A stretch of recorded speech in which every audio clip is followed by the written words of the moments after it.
And good afternoon, everybody, and welcome to the broadcast booth here at Willard-Stargell Stadium on the campus of Robert Taft University as the 2017 Cincinnati Christian football season gets underway as they play host to Ave Maria University from Florida. But before we get started here, I had a chance to catch up with Coach Fulcher just a few minutes ago. Now joined by Cincinnati Christian University head football coach David Fulcher, and let's just get your quick impressions of your 2017 football season. Well, we had a great camp. No injuries. Looks like everybody is buying into what we're talking about trying to do, and I think it's going to be an exciting football year. Now, a big difference between year one and year two, the winter condition you got, the summer practices you got. You can tell the guys are bigger, faster, and stronger, especially on the front line. Year two you're going to see a big difference. Yeah, we've changed some things around on offense. Defense is the same, but I think what we've done this past offseason is we had the weight conditioning. The guys are more physical, in shape, didn't come in here with that baby fat on them, so I think it's going to be exciting. On offense, you're going to go back to Braden Wolmendorf. Started 8 games last year, threw just 18 passes. But I have a feeling that you guys are going to look to open up things a little bit more. You've been able to expand the roster. We talked about the extended off-season conditioning. Talk about his development from a freshman to a sophomore. Well, you know, Braden's always been a leader. Unfortunately for us, T.J. Jamison is not going to be playing this year because due to eligibility. But Wolmendorf can play some football, and I think we're putting it in his hands to control it. And it's his offense to lead, and I think the guys are going to follow him. Now you lose an all-purpose back in Jordan Frost a year ago, an All-American, but you got a guy that's more than capable of stepping in. 108 carries, over 280 yards last year, and Garner Harris, a physical downhill runner. Give us your impressions of him running this offense. Well, I'll tell you what, Gardner's always going to be that plug, but we also got a young man right out of high school, Austin Bowling, that is the Gardner Harris, just a different color. And I think the problem with what they do is they're going to bring a ground attack that's going to challenge the defenses. Now, speaking of that defense, of course, they got Ashad Thornton and John Pryor at linebackers that seem to not miss very much tackles. They clean up everything in space. How do you neutralize their linebackers? Well, you know, they're going to be there. Our goal is to make 3 yards every time we carry the football or touch the football. So if we can do that, we're going to be successful. And we know those guys are going to make plays. You just try to get the ball away from them, but we have an opportunity to make some plays. Now, on your defensive side, everybody knows about Jay Horton. He does everything. Really just shuts down one side of the field. 37 tackles, 10 pass breakups, and an interception. Talk about his development going into his second season. Well, Jay is always going to be that player that we can count on. But now we've got Darrell McNeil, who was not eligible last year, on the team, on the field. So we're going to be excited. I think the corners are going to play well. We're just ready to get after it. Now, you talked about all the newcomers, a few guys that had to sit out last year. They're going to make an impact this year. And one of the guys, especially on social media, he wanted to show his impressive workouts, starting defensive end, is Jordan Meekins. Talk about what he brings to the table off the edge. Well, Meeks brings a lot of strength, and I think that he's anxious to play, and I try to tell him to calm down and just play football, but I think we're going to be okay. He's excited, and so are we. Now, on their side, they do have a more than capable wide receiver. And Brian Bird led the team in receiving yards and touchdowns, but they also have a tight end in Austin Cole, who had 3 100-yard games, can really stretch the field. Talk about how you can slow down that passing attack a little bit. Well, just keep the ball in front of us. I think the thing that we want to do now is just keep people out the end zone so they can have all the catches they want. But once we get to the end zone, that red zone area, we got to shut them down, and I think we're more capable of doing that. Now, they're starting a new quarterback in Randy Schroeder. How do you game plan for a guy that hasn't played in 2 years, a transfer? The last down he played was in 2015, or do you kind of just play base, see what they have to offer, and then change it up as you go? No, we're going to go after him. We want to be aggressive. We want to put the ball in his hand and make him beat us, so we're going to chase him. We're going to run him around the field all day, and hopefully we can get after him. Now, what's the one big key to come out of here and get the first win for CCU? Well, you know, just execute. Execute, play within the system, do what you're supposed to do, do your job. We do our job, we'll be okay. All right, that's Coach Fulcher. And when we come back, it's kickoff of the 27 football season as you're watching CCU Eagle football on Waycross Television. Please direct your attention to midfield. And welcome back to the broadcast booth alongside Noah Ochin. I am Rob Roberts, and as Coach Fulcher said, a very different team from year one to now to year two. That full season of off-season conditioning, able to get the full winter and spring and summer, and you're going to see it not only with depth but also size along the lines. By today's captains for each team, representing the Ave Maria Gyrenes are Andre Antoine, Anthony Losa, Brian Bird. As we get started, of course, they're going to give the reins back to Braden Wolmendorf. As you heard, T.J. Jamison ineligible this year. Womendorf just 18 passes a year ago, 4 of 18 for 65 yards, 1 touchdown, 1 pick. Did miss a couple games due to injury. Mainly did his damage on the ground, 70 carries for 194 yards. Of course, they lose everything to do tailback and Jordan Frost, but Garner Harris, a guy that's going to step in, 106 carries, 284 yards, and a touchdown a year ago. A physical downhill runner, and that's what Fulcher likes to see is a physical run game. But now they'll be able to mix up that pass a little bit, be a little bit more dynamic. Yeah, as Fulcher is trying to not just be one-dimensional, but be two-dimensional with the pass game as well. But Gardner Harris is a great athlete and hopefully going to get a bunch of carries today. And then on the other side, of course, we always talk about Jay Horton, 37 tackles, 10 pass breakups, 1 interception a year ago. Really shuts down the right side of the field, and that really has to help your defensive coordinating calls, especially when you don't have to rotate help to that side of the field. Yeah, we're going to have to not give us up as many points, Cincinnati Christian, this year. Last year that was the downfall. The offense is steady, but we're going to have to lock up on the defensive end. Of course, one of those newcomers along the defensive line, Jordan Meekins, one of those guys they sat out from a year ago, able to get in the weight room, and that offseason really helped them. That's why this is really a new-look CCU team, that big physical defensive end. That's really what this team needs. They really missed a year ago. Yeah, Jordan Meeks is a leader and a captain of this team and just works really hard as we see him throughout the school year already as kids are back on campus. He's all over the place, always working, always leading, and it translates over onto the field. Of course, Ave Marie, a team a year ago that was 0-10.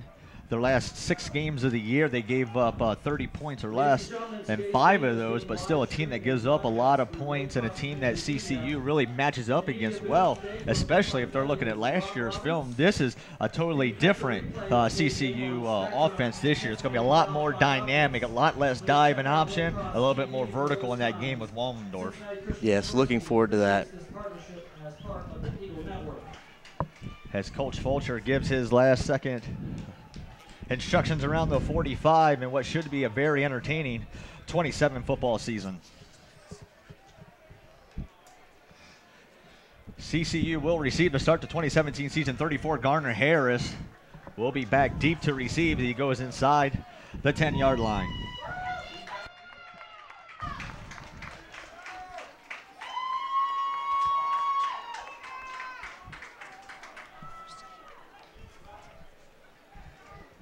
Also back deep, Raymond Damon, the freshman, the 152-pounder.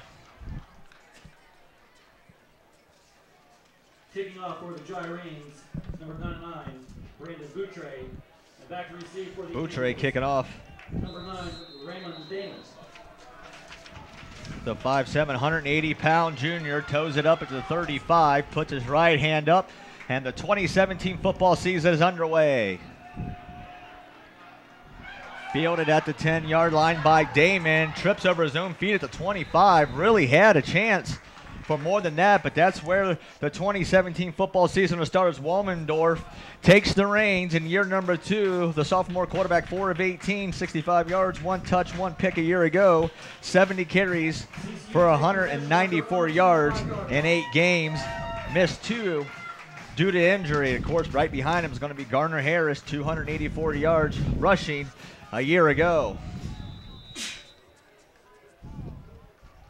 As Austin Bowling, a guy Coach Fulcher talked about at the top, he will be split right of Womendorf, who stays in that shotgun formation at the 20.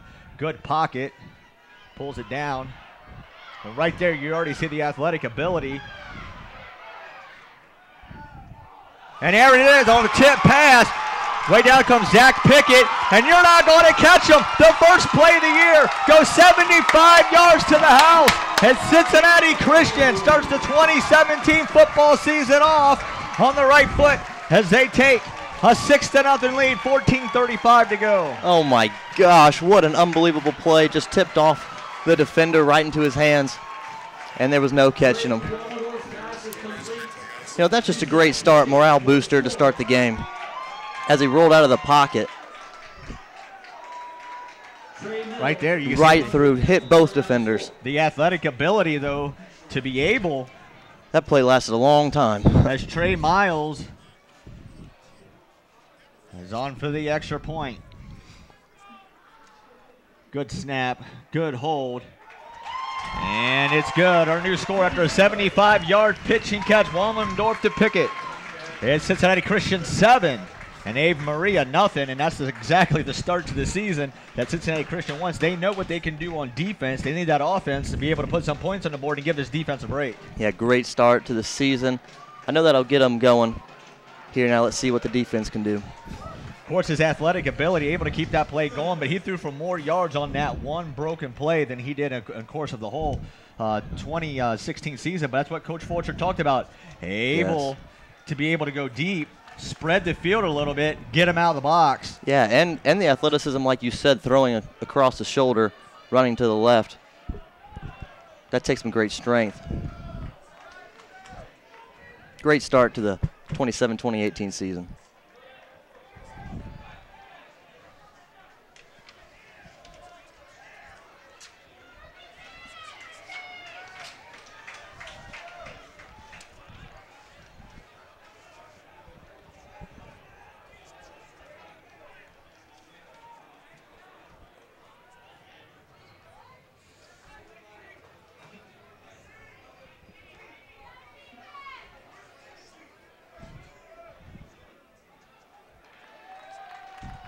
Wouldn't be a start to the season if we didn't have a little confusion. Yeah, a little confusion with the T.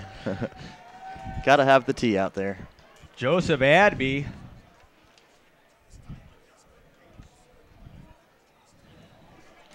Adby on the senior kicker. Puts a low line drive kick into this one, and it's going to go out of the end zone. And Ave Marie is going to get their first drive of the 2017 football season as they look to Randy Schroeder, a 6-foot, 195-pound junior quarterback that hasn't taken a snap since the 2015 football season, had to sit out a year due to transfer rules. Of course, they do have more than capable wide receivers in Brian Bird, a guy that led the team in not only touchdown catches but receiving yards, but Austin Cole, a guy that can stretch the field at tight end, 3 100-yard games a year ago. Yeah, Brian Bird I'm excited to watch. Most of his are after the catch. He gets a lot of yards after the catch with his speed. Richard Charles is that deep back as they go play action. He wants to go up top himself, and he's got a receiver right down the middle and right off the top. He was trying to hit big number 88. Just threw it just a little bit out of his reach, Traylon Jackson. Yeah, a nice poster out there and just a little off the mark. Good cover, too, there by Cincinnati Christian. Safeties able to do a good job on pinching that. Would have had to have been a perfect throw. Is right back. How about this? A 5-wide set. Schroeder standing all by himself as he barks out his final play call. Cincinnati Christian drops back in the nickel. Coming with the blitz off the edge as they try to quick hitter. Nice pitch along the outside. Good tackle. Right there is Bird. We talked about it, or Bonner. Says 6 foot, 195, but a little bit bigger of a boy than that. Yeah. Easy pitch and catch along the edge. You see right there where they brought the linebacker blitz. They got man-to-man coverage on the edge, and you got to be able to make those tackles in open space if you're going to run man coverage on the edge. Yep, got to tackle, got to tackle. 25-yard pitch and catch, gets the ball out to the 45, far hash. Schroeder. And this time they're going to run it off to Campbell, and he's not going anywhere. Good tackle there by the interior of the defense. Noah Carlson, the sophomore linebacker. There was just nowhere to go there. The line just covered it up, closed up all the holes. No breathing room. Vince Hill Jr. as well, but not only a player change, but how about 4 coaches in the offseason? So you got some new voices on that Cincinnati Christian sideline as well. Second down, 10 to go. Charles remains the back as they go double tight, double wide. And Charles again, and this time he's got a little space, but nice open field tackle by Tyler Shoby, the senior out of Lima, Ohio, played his high school football at Bath, and we have a player down. That looks to be Noah Carlson, and he's not moving. And that's exactly what you don't want to see. I mean, now he's starting to move his right foot a little bit, but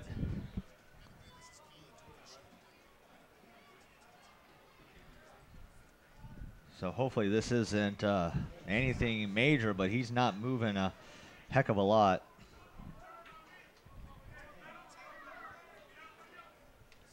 .22 to go. Opening quarter already 7-0 in favor of home Eagles. Is we hope everything's all right with Noah Carlson. They are able to roll him over. Hopefully it's just a wind knockout issue. It's hard to see from there what happened. It's just a pile issue. But so far, a good start to be a 3rd down, 5 to go. Looks like Ave Maria tried to catch him off guard, a couple little pass plays early, but now they're getting back to their bread and butter with the run game with Richard Charles, the young sophomore, stocky, 5'7", 185, but a hard runner, as you saw there. Really easily could have been tackled for a loss, was able to get 5 yards out of it. Now you're on that 3rd and where you can still run pass option. Yeah, they started out with that deep post route, then went to the screen, and then right to the run game.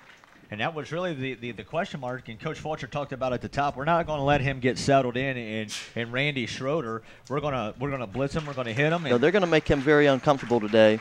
Starts with the D line, making that first push. He's got a lot of rush you got to knock off. He hasn't played a down of football in almost 2 seasons, and that's right. Just the wind knocked out of him was Noah Carlson, so that's a good sign. As Ave Marie will have a 3rd down and a full 5 to go. Nose of the football touches the 50. 13-22 to go. Opening quarter, 7-0 in favor of home Eagles. All right, let's see what we can do here. 3rd and 5.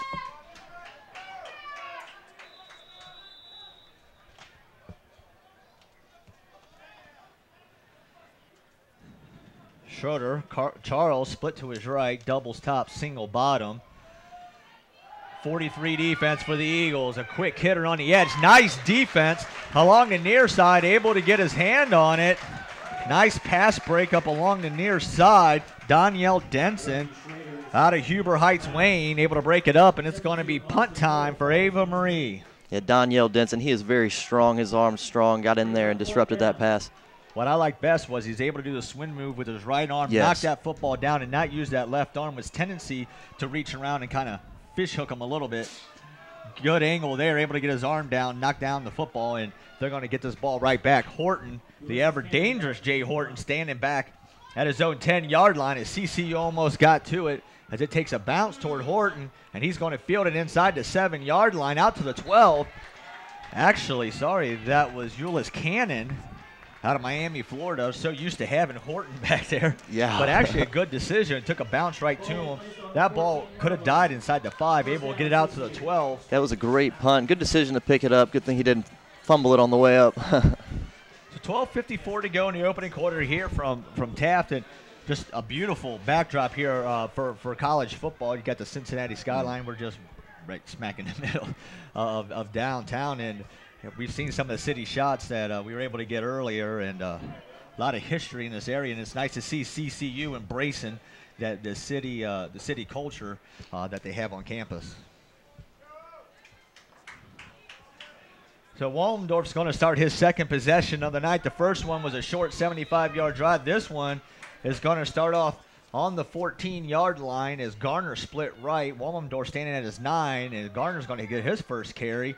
And he's going to get 2 yards to the 16-yard line. Nice tackle coming off the edge by Dallas Tucker, the 6'3 sophomore. Actually, Jordan Barrow, the 6'4 freshman. 2 number 9s. There we go. Right back comes to the line, 27, Isaiah Hanna, the freshman, 6'4", splits out top as they go double tight. Garner, the deep back, and he's going to get it again. Good push there by the edge, out to the 20, and right where CCU wants to be, that 3rd down and 4 or less to go range. This time it is going to be 3rd and 4. Keeps the run-pass option open, especially with a guy like Wallendorf has the ability to run the football off the edge. Yeah, Wallendorf, that'd be great because of his ability to get outside the pocket like we saw on that first play of the first drive when we threw for that touchdown.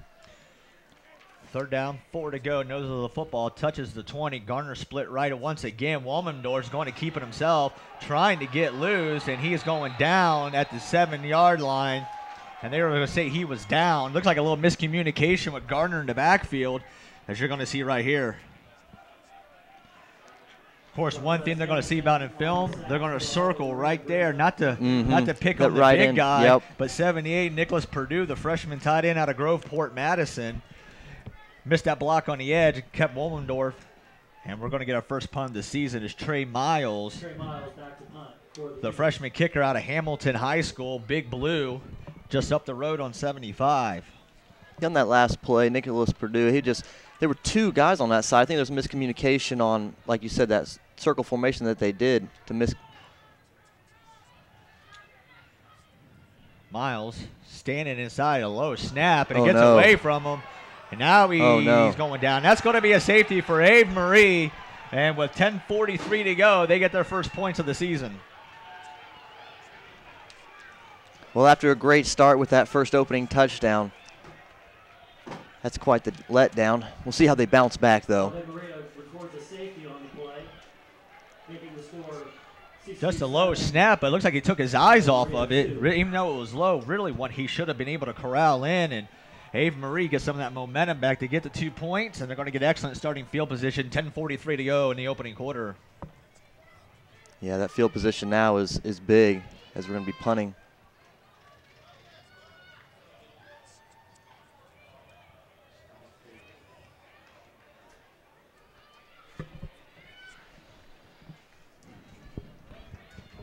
So 10:43 to go in the opening quarter. Ave Marie gets on the board via the safety as Miles will take the free kick from the 20.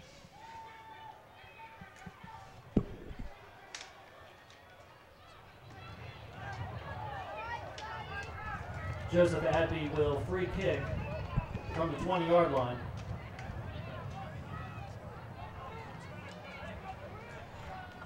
Most teams here usually they elect the free kick. Instead, they're going to send Joseph Adby on to put his right foot into this.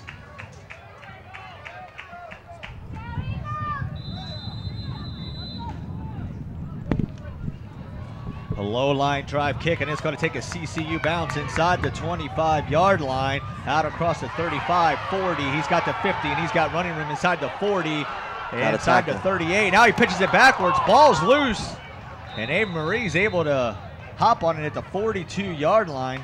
Very fortunate they're going to get that football back as 88, Traylon Jackson, very fortunate that pitchback really didn't cost him. Yeah, I'm not sure why he did that with after being hit twice, almost to the ground, just tossed it back. Risky play. Well, I'm pretty sure head coach Joe Patterson's going to be asking the same thing. Yes, sir. You know, that could have been a huge turnover, but instead they have excellent starting field possession. Ball's 41-yard line. Schroeder with Charles as the deep back. Cornwell behind him. Play action pass, trying to dump it out on the edge. Able to do so to Austin Cole, the tight end we talked about. Able to pick up 31 yards down to the 11-yard line. Of course, he had a couple 100-yard receiving games a year ago. This time they split him out in motion off the H-back. Able to pick up 31 yards at a big play. Yeah, defensive end bid on that play action. Left the tight end wide open. Big gain there. Right back to the line comes Abe Marie. Schroeder is going to be in the shotgun. Charles split left, single top, duels to the bottom.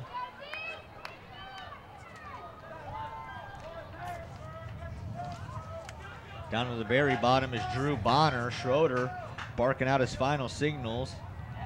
Brian Bird to the top, and that's who they're looking for. Jay Horton's on him, but that's going to be a beautiful pitch and catch on a perfect throw by Schroeder to Bird. And with 9:56 to go, the 11-yard pitch and catch gives Abe Marie an 8-7 lead. You know, Schroeder just was able to sit back in the pocket, had great protection, easy throw, but great catch. Great catch there. Just lobbed it up for him. Great pull down. Good position, body position there by Bird as well. Nice hand. Horton's all over him. Really not much he could do. Just a nice catch, as you see right there by Bird, back into the end zone. And They're going to try to make this a 9-7 lead. Good snap, good hold, plenty of leg. And our new score after an 11-yard pitch and catch is Ave Marie 9, CCU 7. Final score, Ave Maria 9, CCU 7.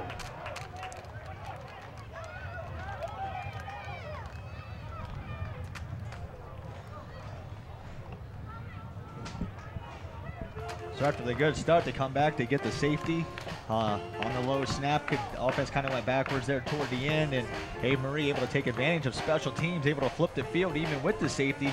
They had a good kick inside the 25, a couple missed tackles around the 40, able to get it down to the 41. Just two-play 41-yard drive, of course 31 by Austin Cole, and then the last 11 yards via Bird, the 5'9", 195-pound senior, able to use those hands and able to shield off Jay Horton just enough to be able to pull that ball in, but not much more Horton could have done there. It really was excellent coverage, just a better throw. Yes, great throw, great catch. Really, that possession, it seemed that it came down to the tackling. We got to tackle better. First hit, got to bring him down. Raymond Damon standing back inside the 5-yard line. Brandon Butchery puts the right foot into this one. A high end over end kick. It's going to be fielded inside the 5. Turns around to 2. He's got a lane to the outside if he can get there. Out across the 22, 25. Give him 27. And a good starting field position for Womendorf to the offense as they get their third possession here of the opening quarter. As they look to take back the lead. They now trail 9-7, 9 unanswered points for Ave Maria. 27-yard line. First and 10 Eagles.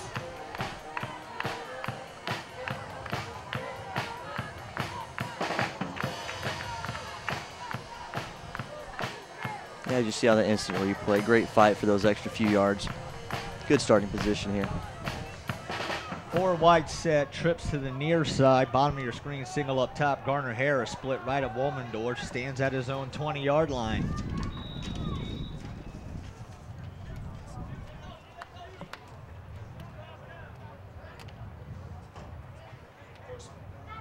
Split straight down to the bottom. Of course, he has one catch, 75 yards. As this time it's going to be a straight keeper, and he's not going anywhere. He's going to be pushed back to the 25-yard line.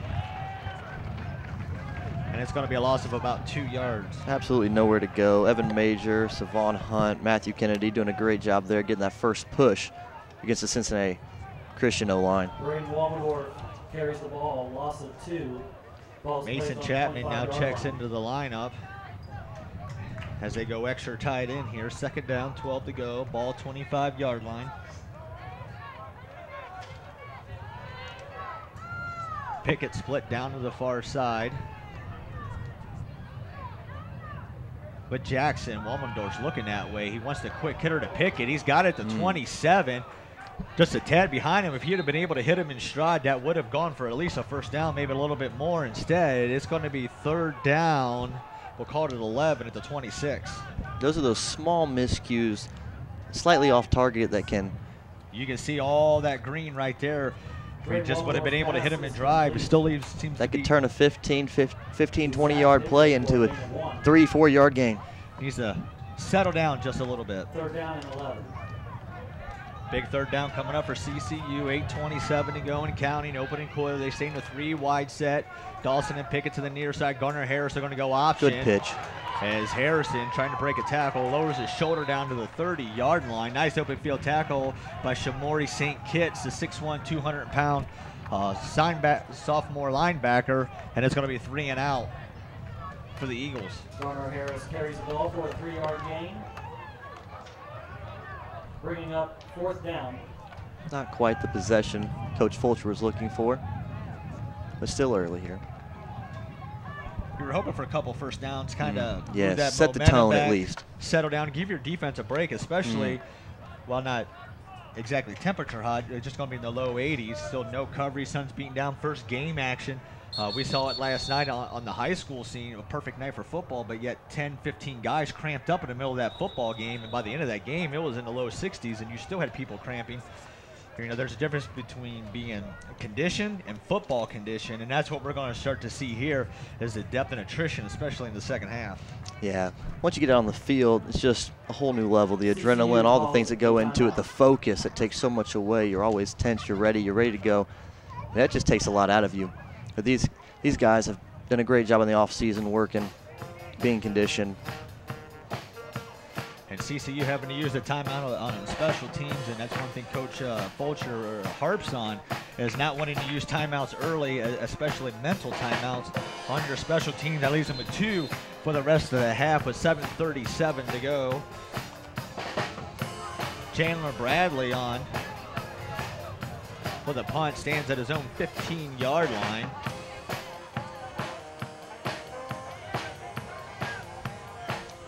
Logan Helton, the 5'7", 170-pound freshman, back deep to receive, standing at his own 36-yard line.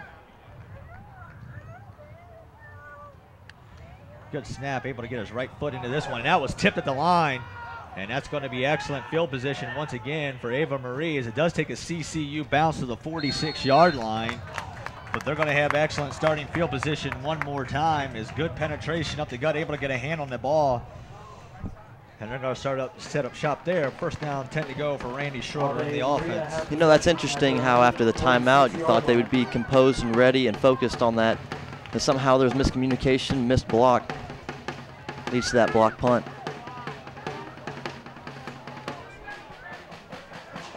Charles backwards Schroeder, Bird split bottom, duels top, including, and they have Cole split out top at the tight ends. They go double tight set, rolls to his left. Schroeder getting pressure off the backside, able to throw it out there, and just not a very good throw along the far side. Miscommunication between Bonner and Leosa. And it's going to be second down, 10 to go at the 46. You know, Percy Roberts was there, had his back turned to the wide receiver, just was in the way, and he couldn't make the catch. College football, though, you're not required to turn your head all the way around as long as you don't make contact. As now, Ava Marie is going to go 4 wide, trips top. Bonner split lonesome at the near side. Austin Cole tight end, split left. Schroeder standing by himself, 41. CCU showing blitz, and here they come. Good pickup. Quick hitter to Bird. Got a tackle. Good tackle. To the 47 of CCU, and it's going to be third down, 4 to go. Bird might just be 5'9", 195 pounds, but he makes himself a lot bigger. Good target there for Schroeder to hit.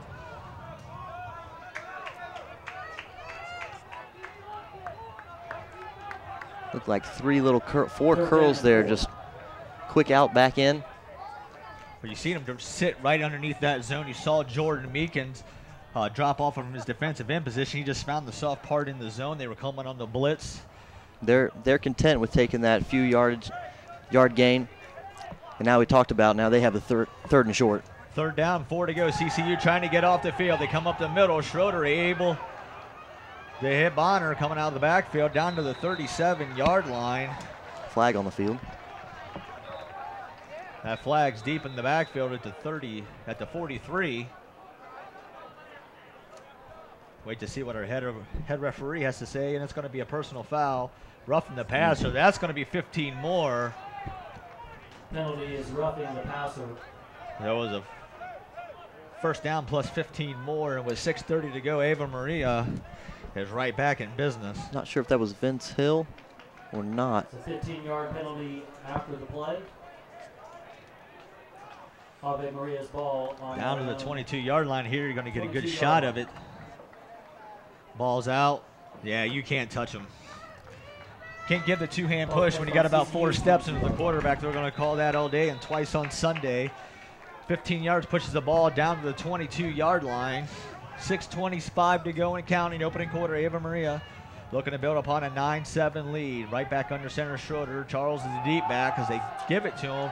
And instead, he's going to be pushed backward. That's going to be a loss of about 7 yards. Actually, this time they gave it to Malik Booth, the 190-pound sophomore tailback, and he had nowhere to go. But good penetration by Meeks and company up the middle. Loss of 6 on the play. And that's what you like to see. Everyone rushing to the ball, or to the carrier there. Booth's going to remain tailback. He's going to split right as they go 4 wide. Trips bottom, single top. No Austin Cole this time. And they're going to go belly dive. Great. Able to slow him up. 14, Jordan Meekins there. 24, Tyler Shoby was able to slow him up. Of course, he's the 5'11", 211-pound sophomore linebacker out of Lima Bath. Shoby did a great job there getting the first hit, slowed him down. Meeks and company, like you said, to come in and finish it off. Third down, 13 to go, right where the CCU defense wants them to be. 4 wide set. Bonner split up top, trips bottom, Bird to the very bottom. Booth splits out, no Austin Cole here.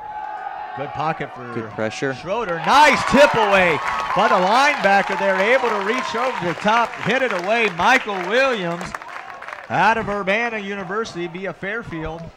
Able to tip that ball away without interfering. Nice angle there, able to reach his hand over him without touching him.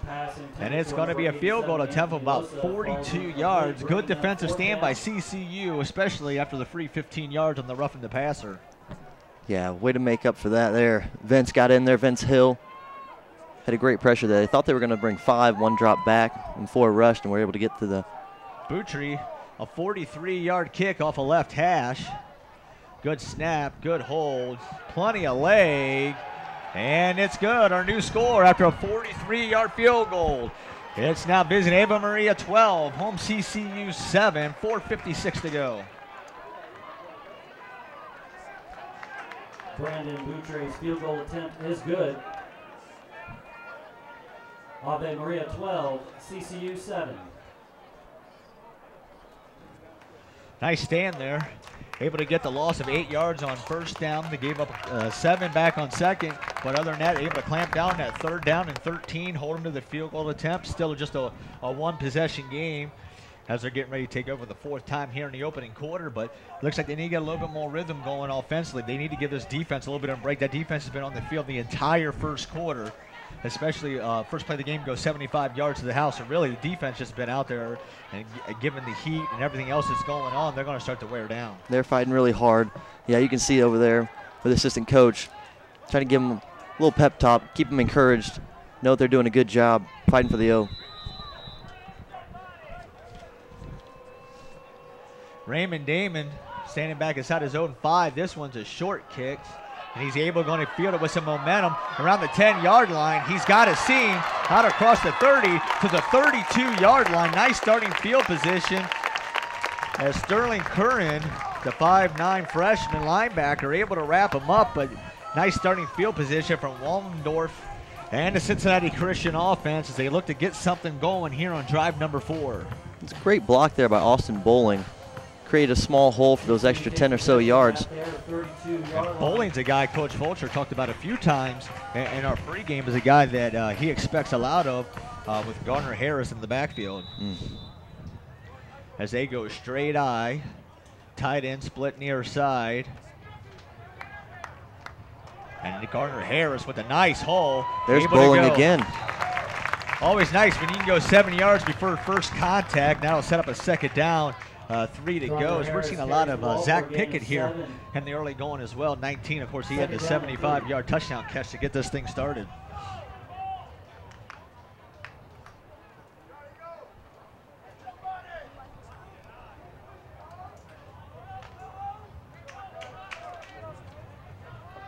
Second down, we'll call it 3, ball 39-yard line, inside hash. They go right back, I formation. Garner Harris, the deep back, Bowling, the fullback, and they're going to give it to Bowling.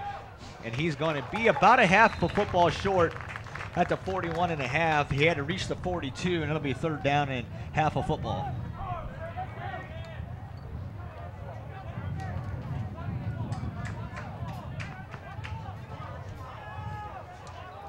Austin Bowling on the carry for a gain of 2, bringing up 3rd and 1.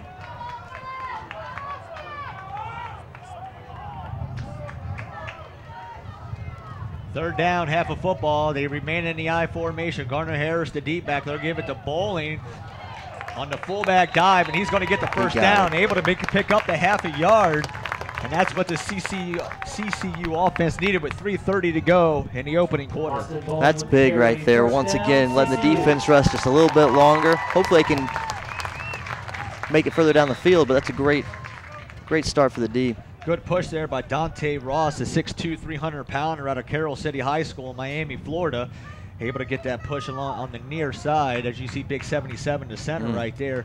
Able to get just enough push for Bowling to get that first down. As now CCU goes right back to the shotgun, trips, Garner split left, and that's who they're going to give it to. Able to hit the circle button out to the 48-yard line. Chandler Zinner, PS1, out to the 48-yard line. Second down, 4 to go, pick up a 6. As you see here, just bounces off that tackle into a little left spin move before being taken down.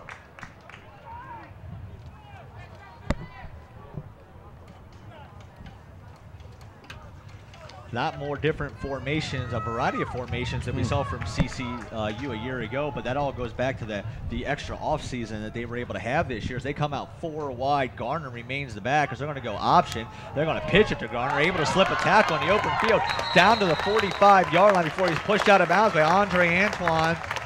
But you talk about open field tackles, Jordan Barrow missed an open field tackle, would have been maybe for a 1-yard loss. Instead, able to pick up a first down as they move the ball in to Ava Maria territory for the first time today, down to the 44-yard line, 2:15 to go in counting. Strong move again there by Gardner Harris, and also a great pitch by Woldenforth.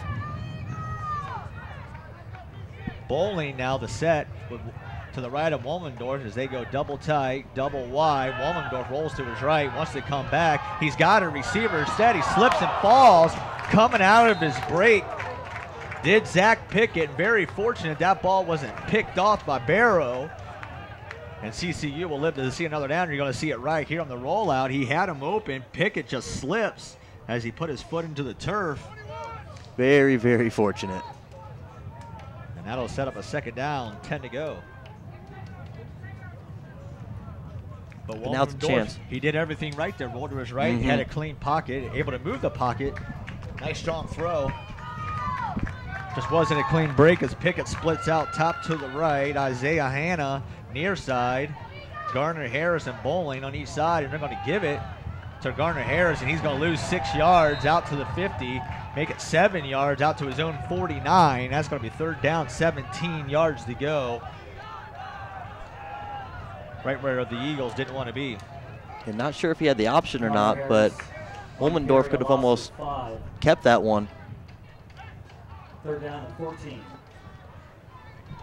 Less than 90 seconds to go, opening quarter, 12-7 in favor of visiting Ava Maria.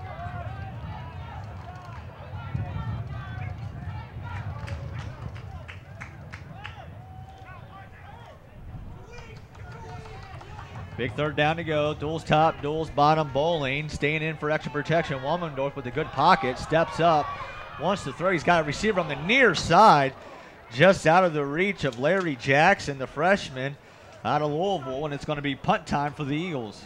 Wollendorf's pass intended for number 4. Well, Cincinnati offense made it up the field a little bit. That loss for a tackle in the backfield with Gardner Harris on second down was proved big for this field position now after this punt. 1:04 to go. They're going to keep the offense out there on fourth down and 17. And Wollendorf's just going to punt it as he drops back to the 39. He puts his right foot into this one, and this one is going to take a CCU bounce, but it's going to go all of 10 yards as it's touched at the 38-yard line, and that's where Eva Maria is going to start what should be the final possession of the opening quarter, 12-7 in favor of visiting Eva Maria.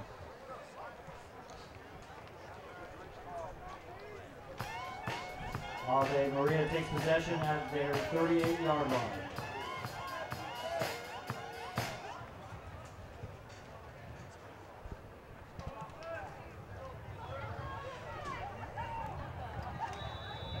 Schroeder back under center.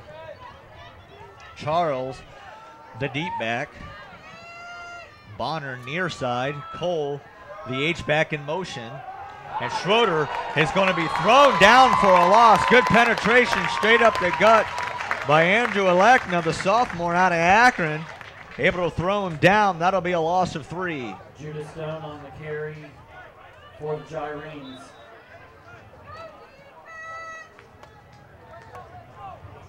Untouched the whole way in there by Andrew Alekna. Tyler Shobe also in there to help clean up. Second down, 13 to go, ball 35, inside 30 seconds. Should be the final play of the opening quarter. Schroeder's in the shotgun. Charles split to his right. He wants to go deep. He said he's getting more pressure up the middle. And that is thrown in the area of holding as Bonner in and out of his hand. Nice coverage by Shobe as we wait to see what this flag is be, but it was thrown in the area of holding.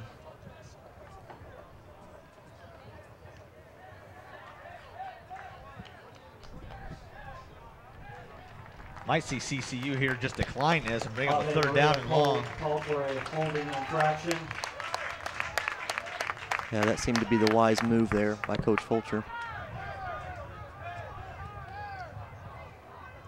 So that'll bring up third down, 13, 21 seconds to go. 12-7 visiting Ava Maria. CCU declines the yardage. Big here for Cincinnati's defense to get a good stop, put that offense back up on the field. 4 wide set.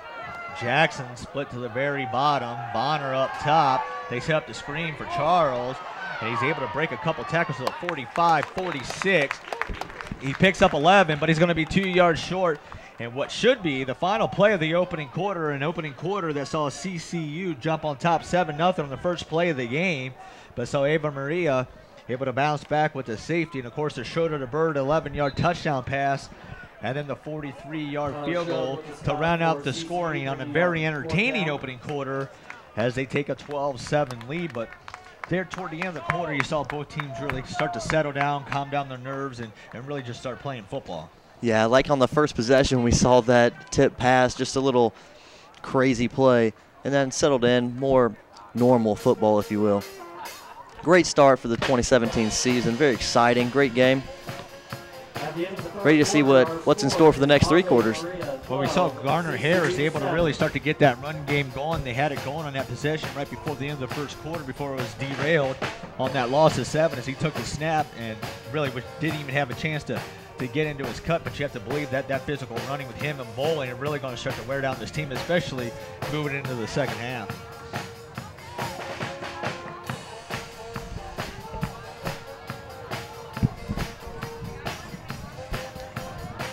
On the other side for Ava Maria, really Schroeder showing he does have the right arm. We really didn't know what to expect.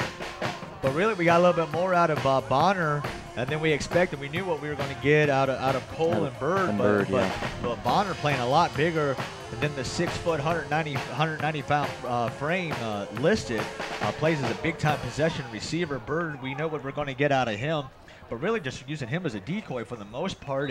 And Charles in his first college start really providing just enough on the ground to keep CCU honest. Low snap. Able to get a foot into it. A fair catch right there by Cannon. And it's going to be good starting field position for CCU as Wallendorf will get this drive started at the 26-yard line.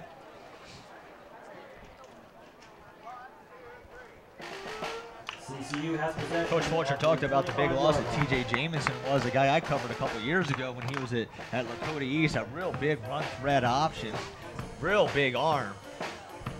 Just needed some more experience at this level, but Wallendorf shows he's more than capable of doing it. Just needs to get things maybe to slow down just a little bit on his reads. As just 18 pass attempts a year ago as CCU comes out and trip set, and he wants to go for the quick hitter with Jackson along the far side, and he's going to pick up about 5 yards, give him up to 31, yeah, and there's going to be a free 15 yards, late hit out of bounds. Wallendorf's pass is complete to Larry Jackson. And Joe Patterson, he's just not going to be happy. He's not even arguing the call, and that's going to be a free 15 yards. Another strong block out there. Well, they got him on the horse collar right there to 30. Free 15 yards. Good replay angle there. And it's going to be a fresh set of downs for the Eagles offense. Additional 15 yards. The ball will be spotted at CCU's 45-yard line. First down, Eagles. Good break there. Hey, we'll take them.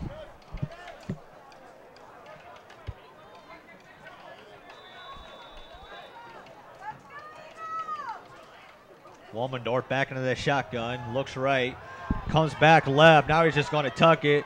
Hopefully get the first down, and a big block back at the 43-yard line. Alex Allen, actually, sorry, 88. Mason Chapman, and you're going to see it here up top, absolutely depletes him right there. Not only the block, but great speed there by Wolmendorf to get outside the pocket and gain those extra yards. Also great block, as you said. Second down, 6 to go. Ball far side, touching 49. They go right back with Harris and Bowling split each side. Duels near side, Pickett at the bottom. And Garner Harris is going to take the draw play out to the 50, give him a yard. Third down and 5 from there. Carry a gain of 1.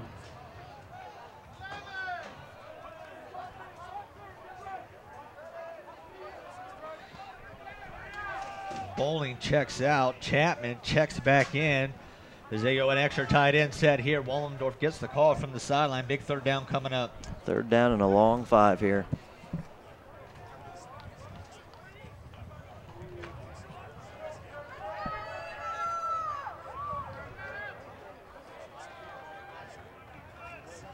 Trips, Garner split left. Wollendorf standing at his own 44-yard line. Wants to throw. He's got Pickett, and Pickett is absolutely depleted. Jesse Dent able to separate him from the ball. What would have been a first down. Instead, it's going to be punt time for CCU. Good throw there by Wollendorf. Just a better play defensively. Perfect timing there by Jesse Dent. Got right up on him. Waited. Didn't hit him early. And disrupted that pass. 13:25 to go in the half. 12-7 visiting Eva Maria.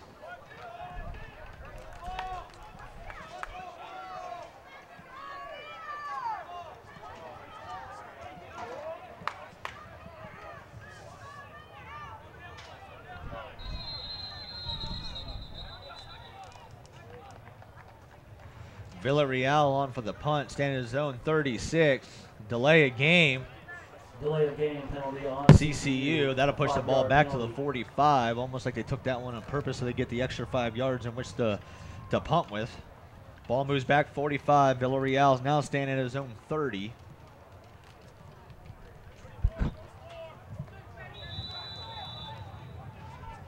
Jackson standing back at his own 10-yard line.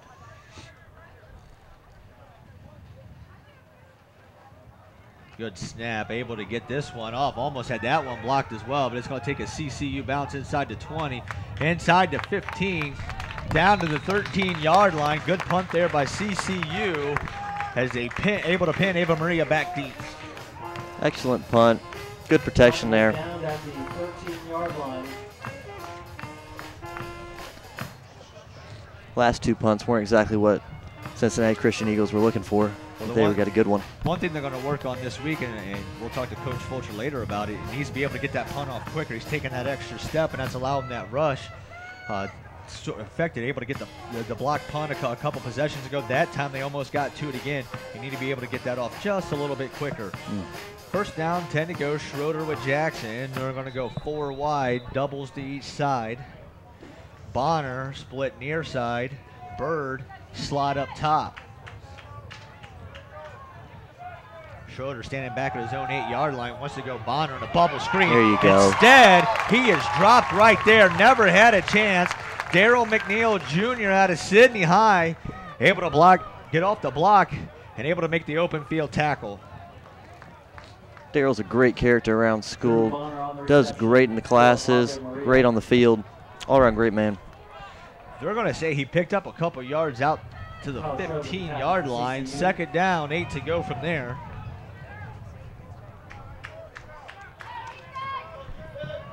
Now they're going to hand it off to Charles. He's got nowhere to go. Good penetration by the interior of the CCU defense. Once again, Noah Carlson out of Tip City, Tippecanoe, able to wrap him up, and it's going to be third down and long again.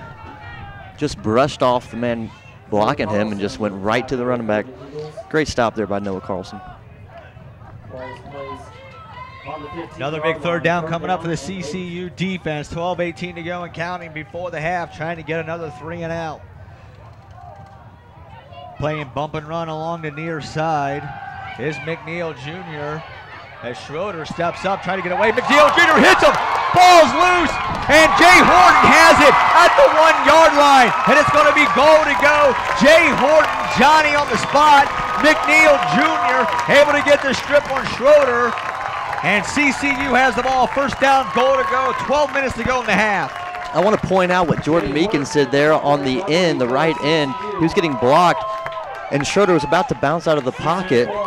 Oh, here it comes up. Was about to bounce out of the pocket. Jordan jumps out, makes him go back into the middle of the pocket, leaves room for Daryl to come in and hit Schroeder. Great play by Meekins. Coach Fulch talked about Meeks at the top, about the strength that he brings. He showed him right there. He was able to push his blocker into there, put Schroeder back into the pocket. The defense cleaned it up. McNeil Jr. back to back. Excellent plays. Jay Horton cleaned it up, and it's going to be goal to go from the 2. Let's get in here now. Come on now. First down, goal to go. Garner Harris, the deep back. Wallendorf takes the snap, hands it off to Garner, and he is met there. He's going to get down to the 1-yard line. Got nice pushed forward. tackle along the far edge by Jordan Barrow. Garner Harris with the carry. Gain of 2. Second down, goal to go. Ball now on the 1-yard line. 11:50 to go and counting as we have an injured Ava Marie player along the far side, and you can see the cramps. Matthew Kennedy, the 6'1 sophomore. Actually 96. Even Major, the 6'2", 255-pound sophomore, slow to get off the field. And this is something we're going to see as the game goes on, especially in the second half. Cramping, it's going to be the story of the second half. Yeah, first game, finding out what it really feels like, especially as freshmen that are playing, what it takes to play at this level. Just a whole new ball game.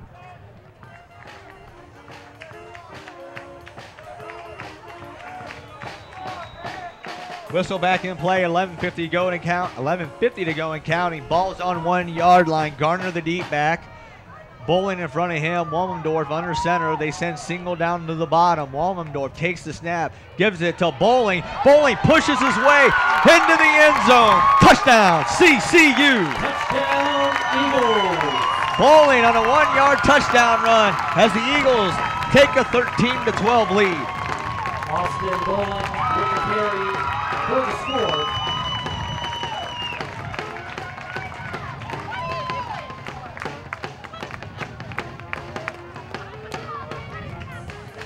Excellent push. Miles on for the extra point to make this a 14-12 lead. 11:33 to go. Good answer there by the CCU defense. It took the offense just 2 plays to capitalize. Good snap, good hold, good kick. Our new score after a 1-yard CCU bowling touchdown run is the home Eagles 14 visiting Ava Marie 12. Good answer there by the Eagles defensively. Get the turnover, offensively, punch it in. Great answer, just what they needed. Got these CCU students who come out to support today on their feet. And we're going to get to see the replay right here. Jordan Meekins, we talked about it before, able to keep him in the pocket. Right there. Good pursuit there by McNeil Jr., but that's also why if you're Schroeder, you got to be able to tuck the football. You left it out like a loaf of bread. McNeil Jr. able to knock it out and able to pick up the football was Jay Horton. A couple of fumble recoveries a year ago, his first this season. 2 plays, bowling. Yeah, as an athlete myself, sometimes it's hard to practice what you preach, but sometimes less is more there. Sometimes you just got to slide down and take the sack without the turnover. Turnovers are huge. 14-12, 11:33 to go. High end over end kick. And that's going to be out of the end zone, and that's going to be a touchback. Logan Helton tried to field it. Instead, it went off of his fingertips out of the back of the end zone, and it's going to be 1st and 10. Ava Maria trailing for the second time today, this time 14-12, 11:33 to go in the opening half.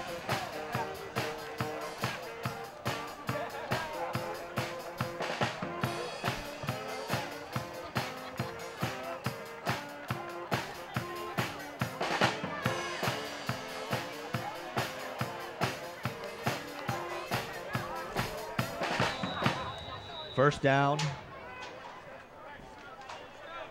10 to go. Joshua Stewart now in at tailback, and Schroeder rolls to his right. He's got Austin Cole, usually very reliable, drops that pass. Hit him in the worst place, right in the hands. That's why he's a tight end, playing split time at the fullback. That's usually one. He's pretty reliable tight end. We've seen his big play ability earlier in this game on that 31-yard reception.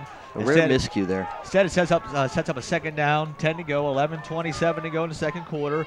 5 wide. Schroeder standing by himself back at the 20-yard line. Takes a shotgun snap. Blitz coming off the edge. Able to hit Bird. And now it's going to be a foot race, and Bird's going to be brought down to 27. Nice hustle by Shobi, able to track him down with McNeil Jr. They came on the blitz on the empty set, and Bird was able to burn him. Ball is placed at CCU 46-yard line. First down, Gyrenes. Got to be able to make that first tackle, at least hold him up. Stewart now split left. Schroeder steps up in the pocket. It's clean now. Here comes the rush. Able to elude the sack of 2 Eagles. Rolling to his right, still feeling the pressure. Now he's just going to throw it away. Nice decision there by Schroeder, but he was able to show some feet. Good pressure up the middle, led by big number 96, Alvin Burke, the freshman out of Fairfield High School.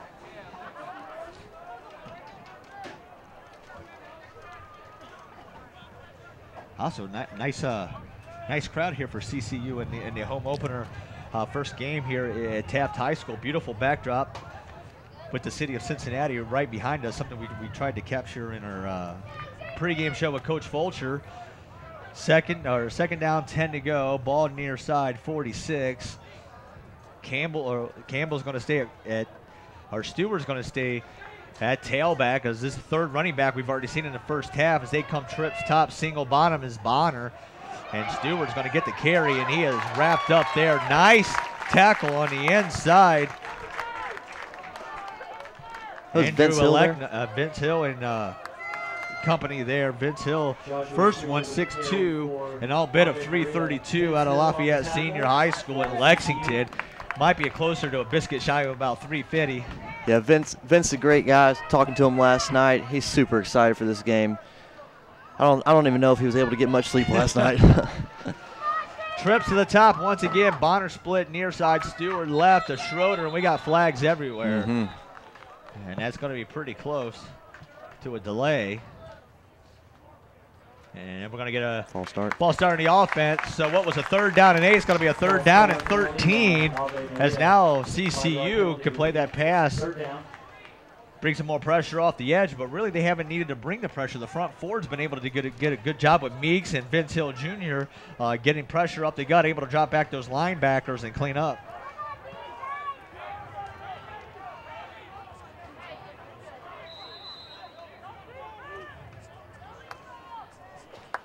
And we got a tackle here. 3rd down, 13 to go. Schroeder throws it up top for Bonner, and he's got it. And we're going to get some hand play, see which way they call it. McNeil Jr. wants the offensive pass interference, but we'll wait to see. Right now it's a first down to 28 as the officials discuss on what the flag's actually going to be. A lot of hand fighting. I think they're going to call it on CCU.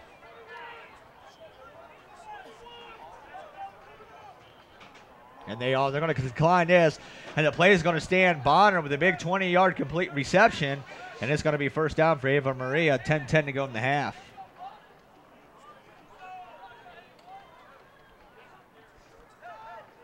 Defensive pass interference called. Of course, that penalty will be declined, and it's a fresh set of downs. Big 3rd down conversion. There, you're going to see the hand jostling right here. Both of them pushed up, but they're going to get him right there. That's why they get the McNeil on the pass interference. Can't use 2 hands and push away like that, especially 10 yards down the football field. They'll give you a little of that play at the line of scrimmage, but they're not going to give you that 10, 15 yards down the football field. It's a fresh set of downs, ball 28-yard line. And as always, they catch the second one, not the first one. Stewart the deep back, Bonner split bottom, Schroeder, Austin Cole the H-back, and they're going to bring him motion right to left. Schroeder hands it off. And he's going to be pushed to the outside. Nice pursuit up the middle. Actually, Judas Stone now, the fourth tailback of the night for Ava Maria. Hey, it was Meekins who got the first hit there as he's coming out. Lost his helmet, forced to come out for at least one play.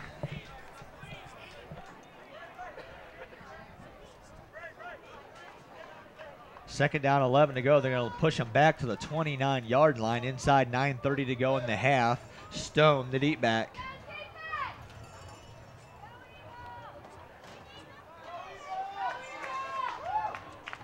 Cole, the tight end, split out top. They're going to roll that way. They got a free rusher. Cole, that time, able to hold on to it down to the 23. He picks up 8, able to get a free rusher off the edge was Michael Marble, the sophomore out of Columbus, Georgia. Able to get a good hit on the quarterback. A little quick play action. Defensive end comes in. Nice open field tackle also by Michael Williams. Transfer from Urbana University out of Fairfield High School, and it's going to be a third down. We'll call it 5. Ball 23-yard line. Call it 3rd and 4. Schroeder on empty set. He's going up top. Wants it wide open. McNeil Jr. turns his head. Great play there by the DB. You can ask for the flag all you want.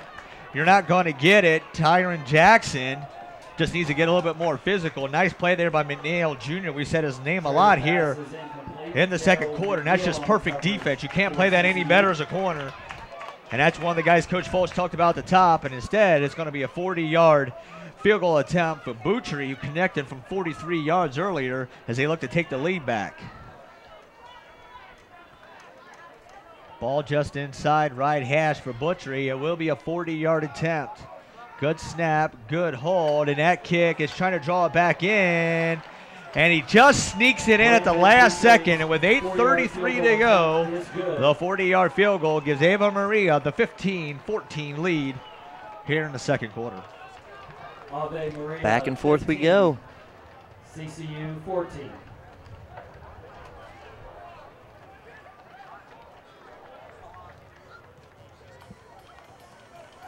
Very nice stops there, though, by the defensive end. Good play there on that third down by McNeil Jr. as Ava Maria went for it all. They had the single matchup, no safety help on the edge. But when you got Horton on one side, McNeil Jr. on the other playing lockdown corners like they are, you don't need to rotate those safeties. You keep those safeties in the middle of the field and be a little bit more aggressive in the run game. And that's what we're seeing here. They're holding up on the edges, and it's really allowing the CCU defensive coaching staff to do a lot more in the box. Yeah, it's really just the ones that have been hurting Cincinnati is the short quick passes where they can get some yards after the catch. But the run game's been held up pretty well, and the deep passes as well. Well, you're seeing the one thing Ava Maria is able to exploit a little bit is safeties covering slot receiver and Bird, and then able to pick up Austin Cole when he goes in motion on the H-back. A little communication error sometimes on who's picking up Cole coming out of the backfield. We've seen him able to leak out 2-3 times, able to pick up some chunk plays for the tight end. Yeah, Cole is definitely living up to expectations today. Butchery on to kick it, back deep once again, Cannon. And he's going to, actually this time is Damon. Damon picks it up, hesitates across the 21-yard line, and he's met there by Stephen Killip. And now we have a slow CCU player getting up, and that's one of your tight ends, Mason Chapman, and a little slow to get up. Yeah, I think Coach Fulcher wasn't too happy with that. I think he was expecting. Let's see, who is that in the backfield there, returning those kicks? Jackson back deep. Jackson. It was Jackson. I don't think he was. Damon, sorry. He was hoping that he would come up and just catch that one instead of letting it bounce.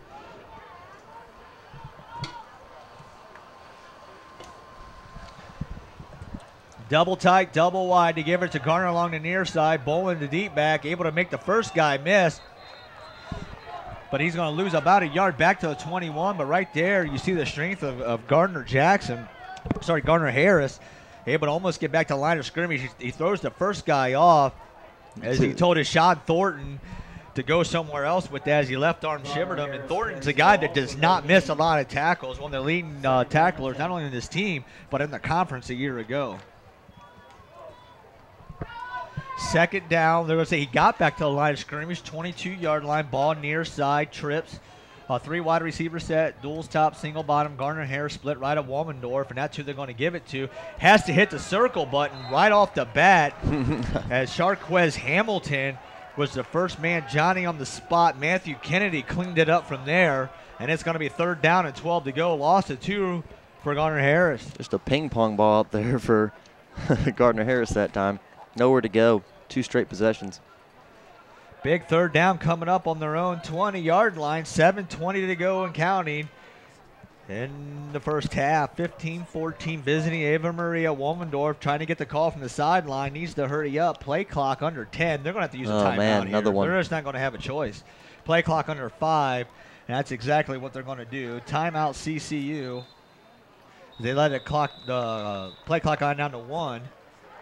And that timeout comes with exactly 7 minutes to go. And it's going to be an interesting play call here. Do you play it safe, maybe with a draw or screen, or maybe do you send one of your speedy guys, maybe send him picking on a fly pattern, just throw it up. Sometimes an interception 30, 40 yards down the field, it serves the same thing as a punt. You're either going to catch it, it's going to be incomplete, you get a pass interference, or it's a 40-yard turnover. And I'd like to 40 see, yards right now puts the ball on the other 40. I'd like to see, just like we saw in the first possession, first play of the game, where they went deep. Let's see Zach Pickett get out, see if he can beat Morrow and Antone down the field. Let our Mercy Health Orthopedics and Sports Medicine team. I know one of the things they're going to talk to Woman, and he's going to get it with more experience and more attempts, is just getting through his reads just a tad quicker. He's had some open receivers, but when you wait a split second, especially the higher the levels you play, those windows, they close a lot quicker. And we saw that on that quick hit to Pickett, which could have been a good 40, 50-yard game. But when you hesitate that extra second coming off your reads, sometimes that gives the DBs a chance as Womendorf sets it up, and he's already running for his life. Rolls to his right. Now he's got some room. Good block there. Able to get about 5 yards out to the 25, out to the 26-yard line. Good pickup there, but it's going to be 4th down, 6 to go. It's going to be punt time for the Eagles. But Womendorf, who rolled back to his own, inside his own 2-yard line to avoid the rush from Shamiri St. Kitts, able to make something out of nothing, picks up a gain of 6, even though he ran for about 32 yards. Yeah. And with 6:34 to go, it's going to be punt time for the Eagles. Absolutely nowhere to go. Just set back in the pocket for not even half a second. Here comes the D-line. Great effort by Evan Major and Savon Hunt there, though. Villarreal standing back at his own 10-yard line. Jackson standing back at his own 39. Let's see if he can get this punt off a little quicker. A lot quicker there, but it goes off the side of his foot, and it's going to take a CCU bounce inside the 45 to the 41-yard line. And that's where Ava Maria is going to start their next possession. 6:01 to go. That punt, the way it came off the side of his foot, low line drive, took that roll, kind of reminded me of you on a tee box with your little worm burner with your driver there. That's right. Can't say golf is a strong suit for me. 6:01 to go in the opening half, 15-14. In favor of visiting Ava Maria. CCU defense trying to get another stop, able to hold a couple of field goals. They got, of course, the turnover earlier, kind of bending, don't break it, but you have to like what you see, especially from your front four and your back four. It almost feels like we're up against the wall, but really, right here in the game, doing really well. Got to stay positive here. Stewart to deep back as they come out 3 wide, 2 top, single bottom. Cole the tight end to the far side. Stewart the deep back, and he's going to get the call, and he is not going anywhere. Stood up there by Percy Roberts the fourth. Straight out of here out of Cincinnati, 5'11", 222 pounds. And that'll set up a 2nd down. 10 to go. They're going to say he got back to the line of scrimmage.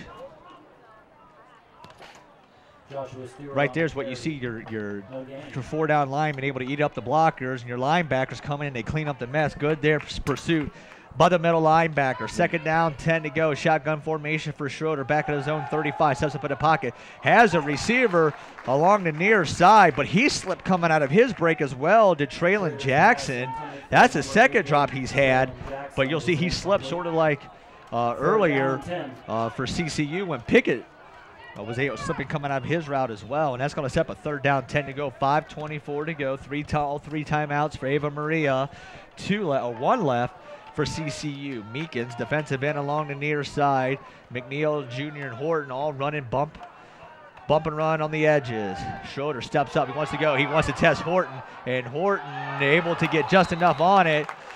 Nice back shoulder throw as he was trying to hook up with Jackson again. Nice throw by Schroeder. He's really thrown some nice balls. Horton couldn't have played that ball any better, as you'll see it right here.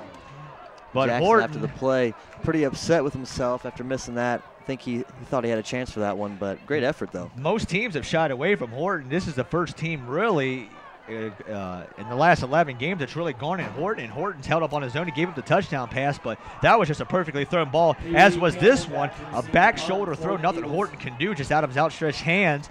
Great play defensively, made it be a perfect throw. He just couldn't come up with the perfect catch, and with 5:17 to go, Boutry is on the punt. A high arc, almost like get away from it. Everyone's yelling get away, and everyone heard it except for Seth Hill out of Covington Holmes. Looked a little bit like Woolmendorf's earlier.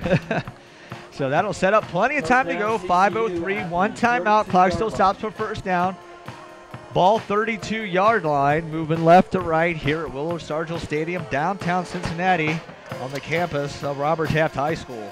I'd like to see Gardner Harris get out and break a few tackles, get down the field a little bit. He had a great start there in that beginning of the first quarter. Second quarter slowed down a little bit. Ave Maria were able to adjust to his strong run game. Isaiah Hanna split top, Ian Anderson Jr. split bottom. I formation. Tight end Campbell to the near side. They're going to go play action. He's got Bowling, and he hits him at the 34, but just a little underthrown. Got a few. You tell how unhappy the coaching staff is. I hear them two rooms down, 4:48 to go. Could have picked up a little bit more, but nice play there by Bowling, able to make something out of nothing. Of course, Austin Bowling, a standout at Lawrenceburg High School, just on the other side, right there in Indiana.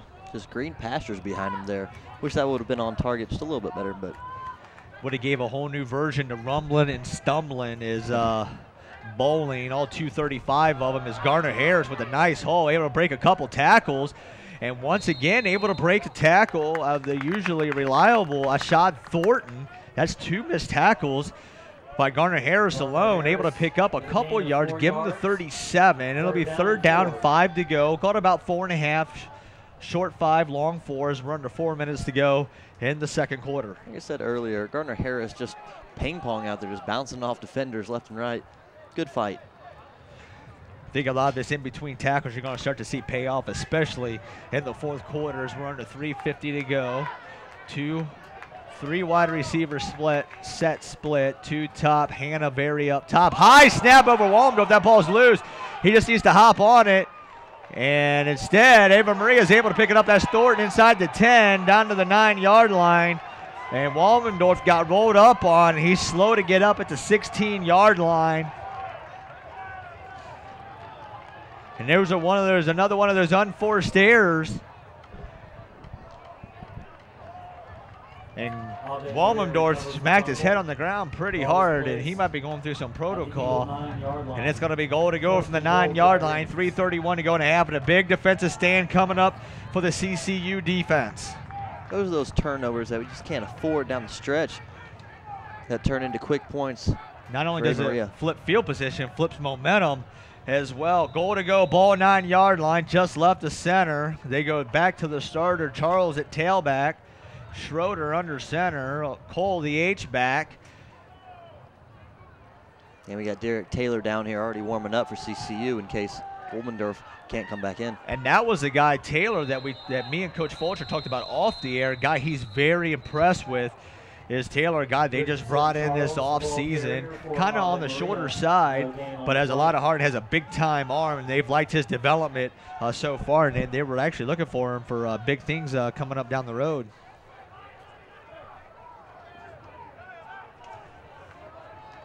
Of course, Taylor out of Virginia Prep, out of Washington, D.C., 5'8", 206. They come out 5 wide, empty set. Schroeder standing at his own 13-yard line. Second and goal to go from the 10-yard line. Blitz come off the edge. Meekins with a good jump. Throws that one up for Bird. Bird able to slip 2 tackles. Walks into the end zone. And that's not something you see every day. Jay Horton missing an open field tackle at the 10-yard line.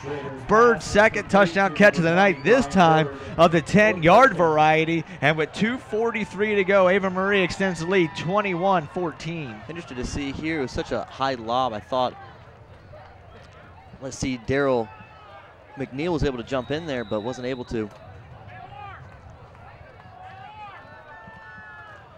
10-yard pitch and catch. Schroeder to Bird, their second connection of the night, and Bird off to a good start this season. Good snap, good hold, new kick. Our new score after a 10-yard pitch and catch. It's now visiting Ava Maria 22, home CCU 14.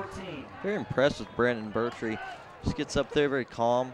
Knocked in 2 40-plus yard field goals, both extra points.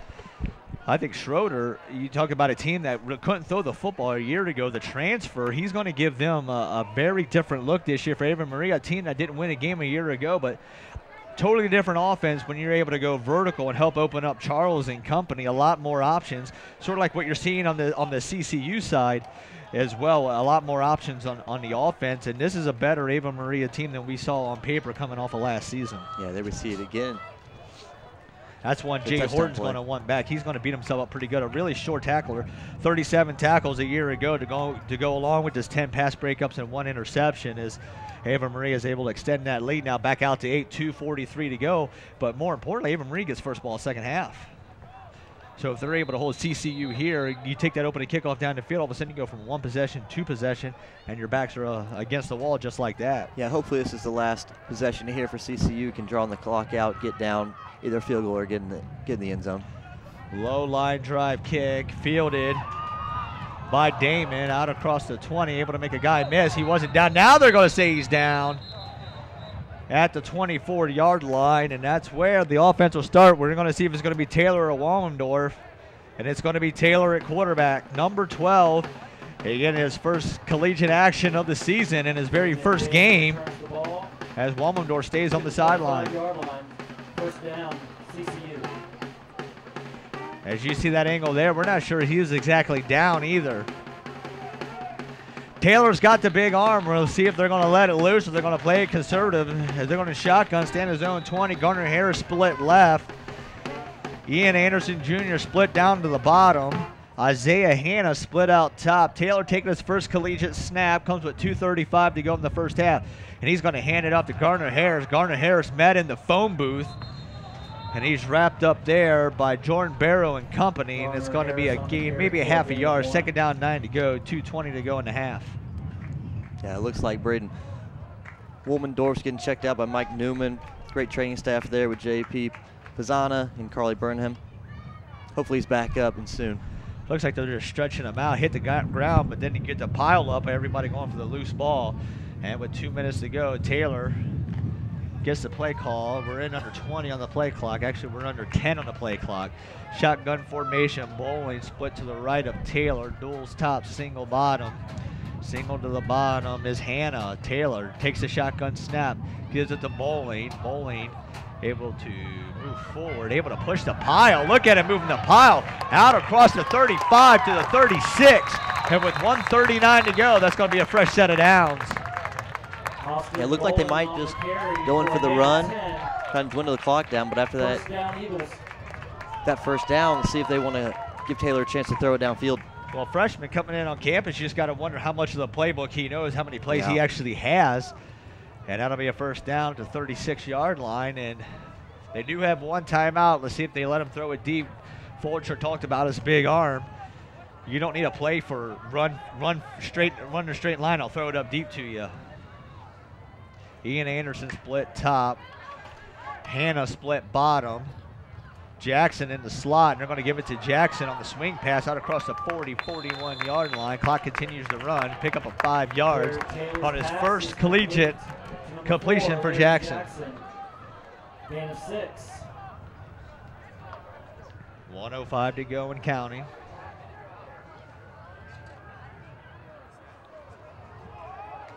Under 1 minute to go, 22-14, visiting Ava Maria, ball 41.5-yard line, moving left to right. Anderson Jr. near side. Hannah out top. Jackson in the slot to the top, Bowling to the left of Jackson, and Jackson's going to keep it himself. He's got the first down and more, lowers his shoulder to the 49-yard line, 48.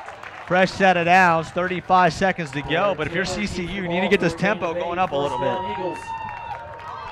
Yeah, Taylor's pretty excited. He's coming over. Wanted to hear from Fulcher. What's the next play call? Getting back in there. And now we're going to get a timeout, CCU, and that's going to be their final timeout. But usually in that situation, you call 2 plays at once. So when the first play runs, you come right back to the line, and you already have the second play called.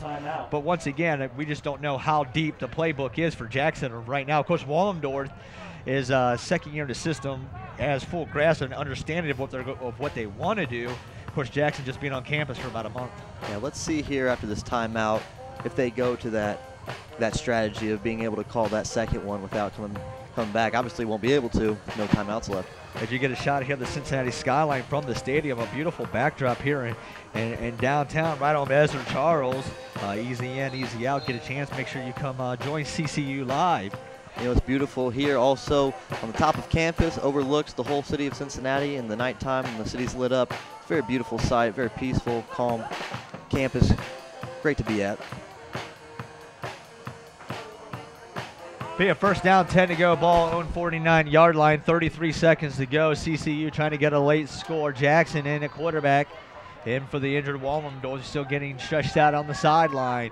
They're going to go 4 wide, trips to the near side. Anderson Jr. to the very bottom. Jackson standing at his own 44, Bowling to his left. Jackson wants to go up top. That's exactly what he's going to do. He's got a receiver down there just out of the reach of Isaiah Hanna as they ran cover 2. Had to be a perfect window throw. Almost had him, but with 28 seconds to go to set up a second down, 10 to go. But right there, you see the arm strength of Jackson. Yeah, great placement there. Only one place to put it. Otherwise, you're in danger of the safety coming over and picking that one off. Very smart play. Second down and 10. Second down, 10 go. Ball remains 49-yard line. 28 seconds to go. CCU. Late ball exchange. Play clock inside 25. Remains in that 4 wide receiver set.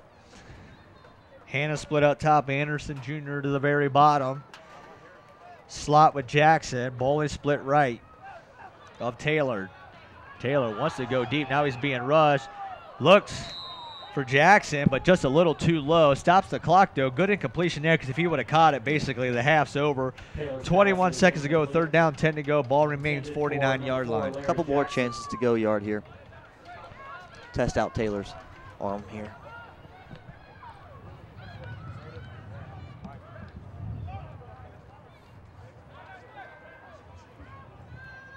Defense able to get a rest going into half here. That's good for them.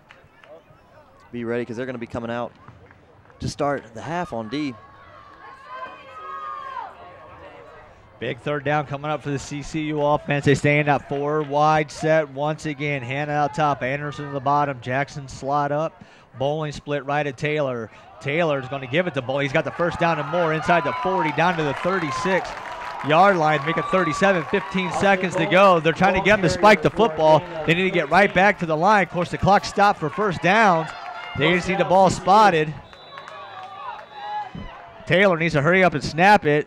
And now he does with 11 seconds. Took a couple extra seconds than he needed to, but that'll stop the clock. Second down, 10 to go, as they'll have a chance at the end zone here with 11 seconds. At least one shot at the end zone.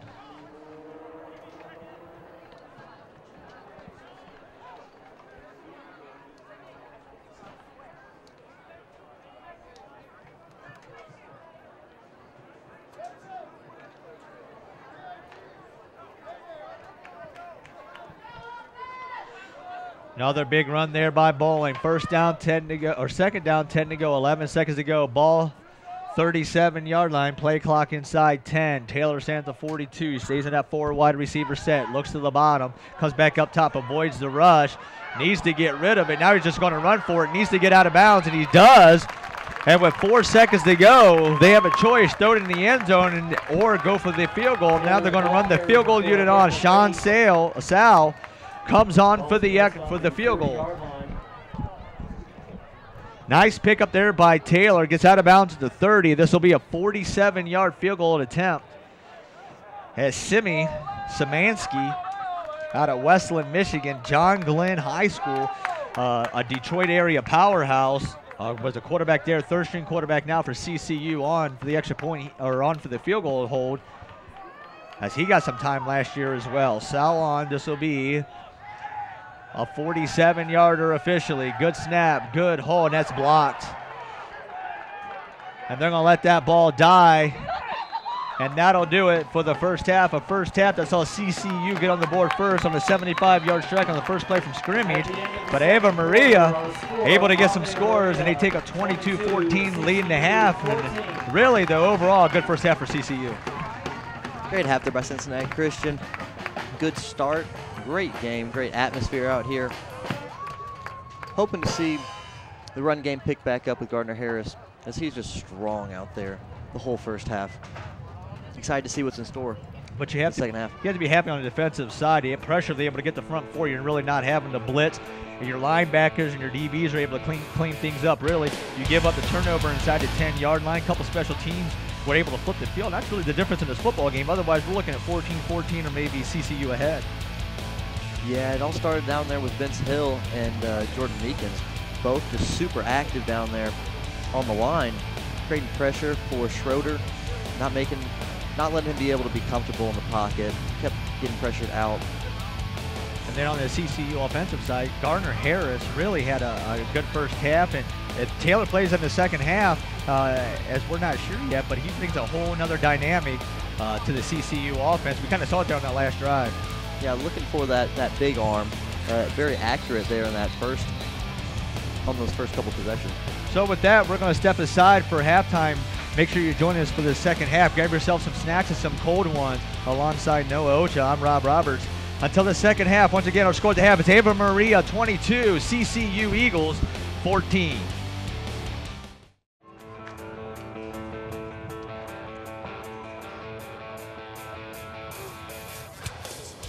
And welcome back to the broadcast booth as we're getting ready to start quarter number 3. CCU trailing Ava Maria at the half. 22-14, a first half that saw Gardner Harris lead the way with 13 carries, 37 yards, but Austin Bowling 5 for 28 as they rushed for 89 yards as a team. But on the defensive side, they were able to hold Ava Maria 11 carries for 14 yards, so kind of two different running results. To say CCU really able to contain the run game for Ava Marie, while Cincinnati Christian was able to break some long runs. Then, of course, passing, Walmendorf just 3 of 6, 78 yards. Of course, 75 came on the long touchdown play on the first play of the game to Zach Pickett. Pickett with 2 with 76 yards. 2 catches, 76 yards. Derek Taylor came in, was 1 of 3 passing, but also 2 carries, 15 yards, including a long 15-yard run. It looks like we're going to have Derek Taylor in the second half. Really brings a whole different versatility to the CCU offense. Very interesting to see the passing attempts from Ava Maria and Cincinnati Christian University. As that comes out, Schroeder 10 of 19 in the first half, 151 yards, 2 touchdowns. Really played a really good half. Had a couple drop passes.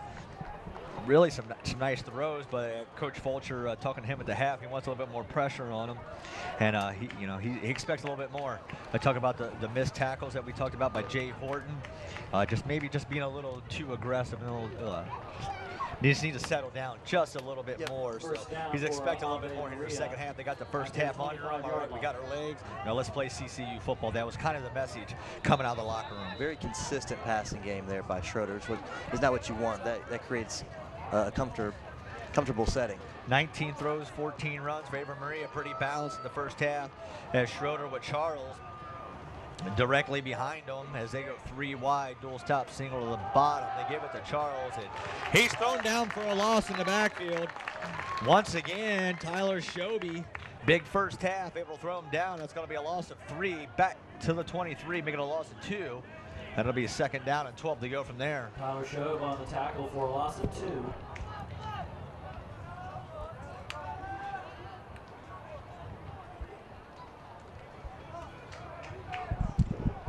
Second down, 12 to go. Near side, dual stop, single bottom. Charles to the left of Schroeder. Schroeder wants a quick hitter to Bronner down below, and he's wrapped up by a host of Eagles, led by Lamar Florence, the sophomore out of Paul Lawrence Dunbar, out at 8. It's a great catch there, extension there to bring that pass in. Gain of 3. Third down and 7. Big 3rd down, 7 coming up. Also, we said his name all night, but Noah Carlson was there once again, and he had a big first half.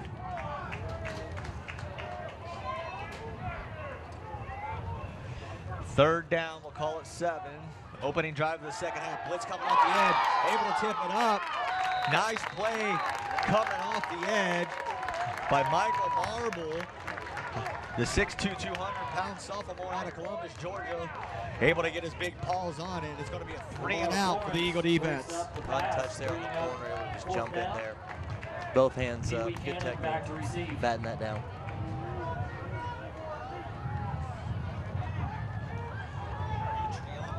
.57", 180-pound junior.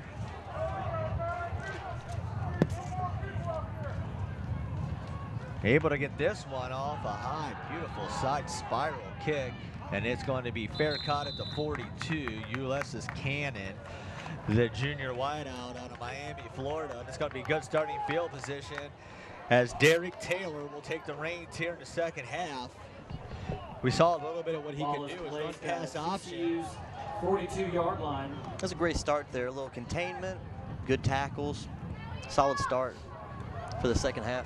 3 wide set, all split up to the top. Mason Campbell tied in to the near side. Bowling is going to be split left of Derek Taylor. Stands at his own 36, ball mark 42. First down, 10 to go. Opening possession of the second half for CCU. As Taylor takes that shotgun snap, gives it off to Bowling. Bowling lowers his shoulder, and that flag is right in the area of holding.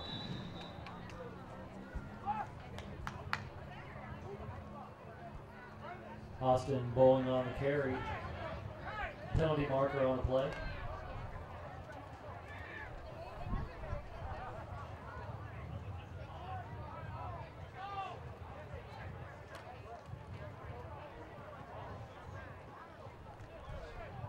How about holding on the defense? Holding is the call. So that'll be a first down for CCU.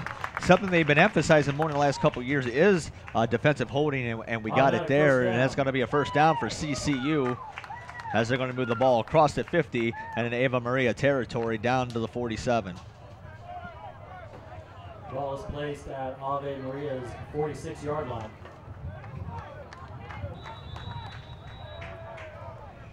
First down, 10 to go, ball 46-yard line. Taylor standing his own 49, drops back. Now he comes back to the other way. He's got Williams, nice block on the open edge. He hits Isaiah Hanna, the 6'4" freshman wide receiver out of Maryville, Tennessee. Able to pick up, we'll give him 4 yards down to the 42. Second down, 6 to go from there. For a gain of 3, second down and 7.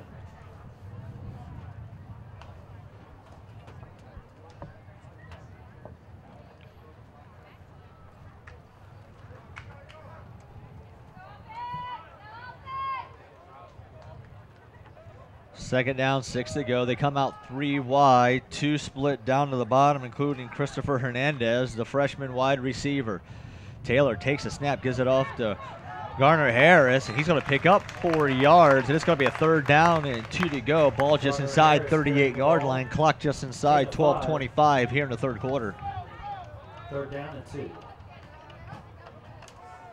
Very smooth juke move there by Gardner Harris to get those extra yards.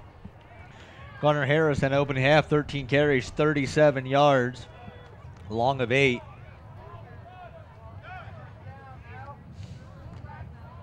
Of course, 10 pass, 26 rushes of the 36 plays in the first half as they come out. Double tight, single to each side. Bowling to the right of Taylor. Stays in the shotgun at the 43, and Bowling's going to take it, and he's going to bounce his way. He's going to be close to a first down. It's going to be all about the spot. And he might be just a little short. It's going to be fourth down and about a half of football. Interesting to see here what they do with the play call. If they're going to go for it, or you got to they would go for it. Fourth down, half of football. You got big boys back there. That's what you use them for.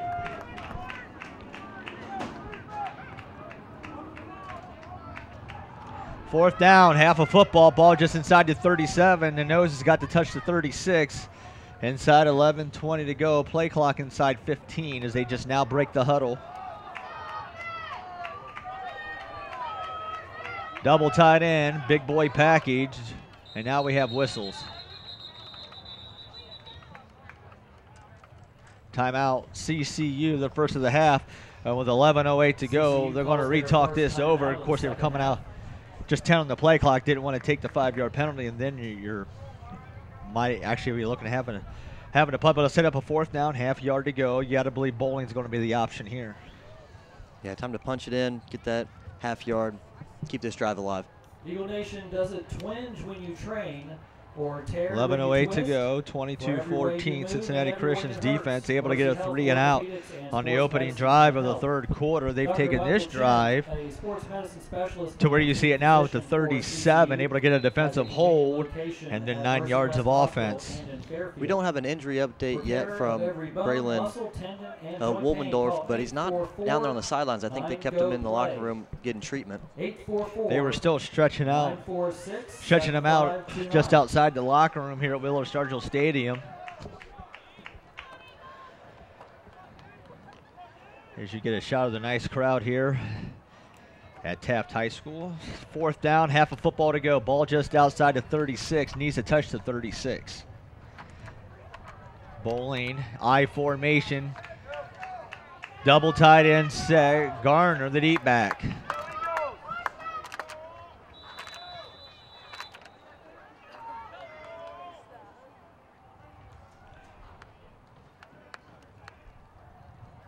Taylor takes a snap. It's going to be a quarterback keep, and I'm not sure he got it. He lost a yard, and he's going to be stood up. He lost a half-yard back out to the 37. You don't even need to measure this one. And Ava Marie gets a turnover on downs at the 37, and they're going to start their second possession of the second half right from there.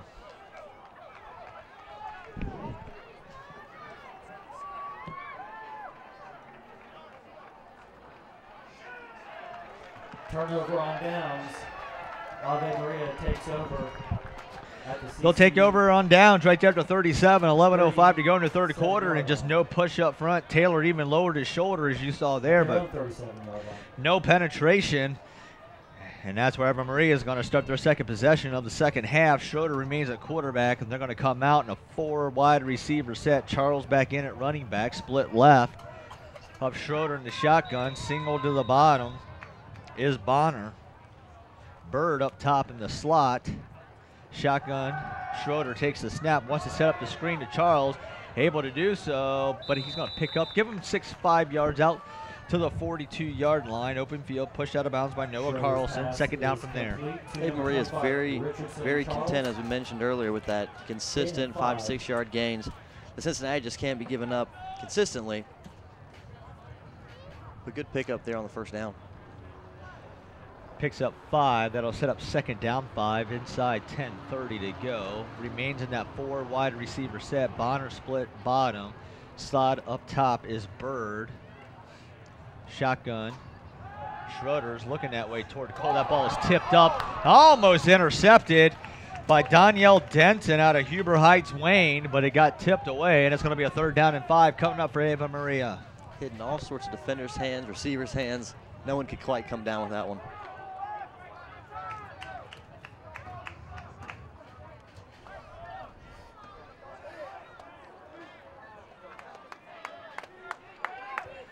Big 3rd down coming up for the CCU defense, looking for their second straight 3rd and out to start the second half. Schroeder, he's got a good pocket. Now he starts to run out.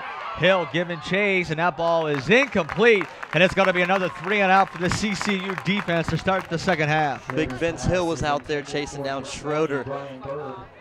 Created the pressure for a little off-balance throw. Great, very proud of the defensive line getting out and pressuring Schroeder. Cannon back deep to receive. The 5'9", 165-pounder out of Miami, Florida. John Paul Harper in the punt, standing at his own 29-yard line. 10-10 remaining, quarter 3.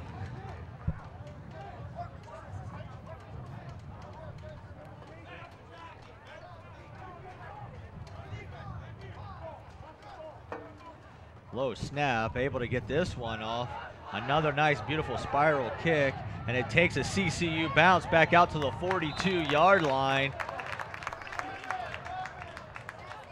And Eva Marie needs to be careful. They almost got a taunting penalty back over at the 42-yard line. 95 standing right over the top of his opponent, chirping as Aiden Sharp, the 6'1" wide receiver. And they're just going to separate them. It's going to be 1st and 10, CCU. They start their second possession of the second half. First down, Eagles at the 43-yard line. Interesting, hoping to see Derek Taylor get comfortable in this game now. He's starting the second half, getting the flow of the game. Sort of like with Wilmington, the more you play, the more the game's going to slow down. Coming straight from high school, the game, of course, a little bit quicker at this level as Taylor's in that shotgun. He's got Garner Harris to his left. Wants to go deep. This time he's going to be picked off by Ava Marie. John Pryor, and he's taking this one to the house. A 40-yard pick six. And just like that, Ava Marie extends the lead, 28-14. Taylor's pass is intercepted by number 13, John Pryor, for the score.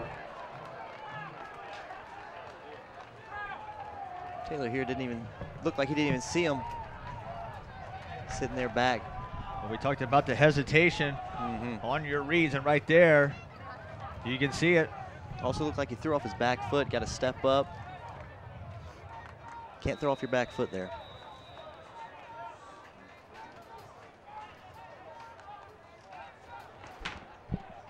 And the extra point is good. Our new score after a 40-yard pick six is now Ava Maria 29, Home Eagles 14.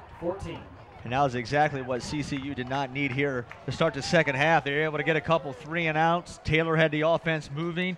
And right there, you see some of that inexperience as Pryor was able to bait him into that interception. Yeah, smart veteran play there. It's interesting. We got to see how Cincinnati will respond to this adversity, getting punched in the mouth here to start the third quarter.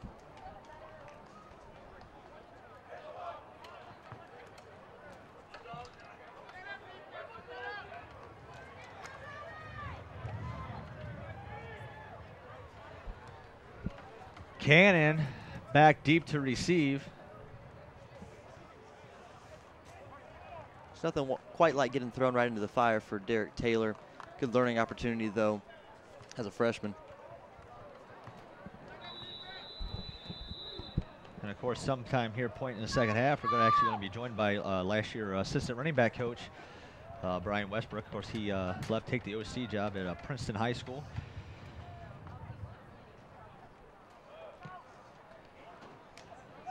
As Boutry gets this kick off, fielded by Cannon across the 15, 25, 30-yard line.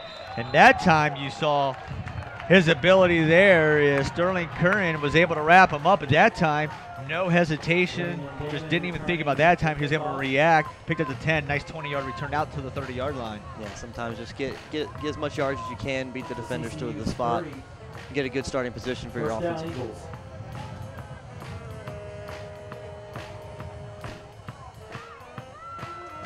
Time for Taylor to step up and fight back and lead his team here. It's all about how you answer adversity. 3 wide receivers set. Garner Harris split right. Taylor shotgun. Takes the snap. This time they're going to give it to Garner, and he's able to lower his shoulder. Give him about 2 yards to the 32-yard line. Wrapped up there Garner Harris by Quade Locke. For a gain of 2. And it's going to be 2nd down, 8 to go from there. Down and 8.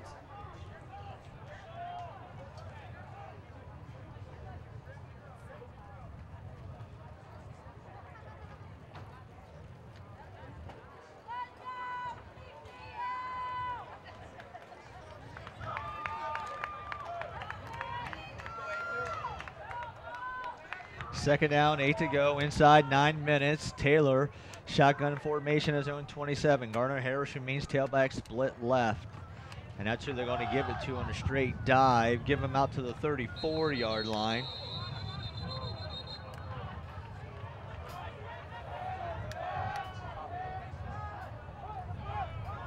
Garner Harris carries for 2 more yards.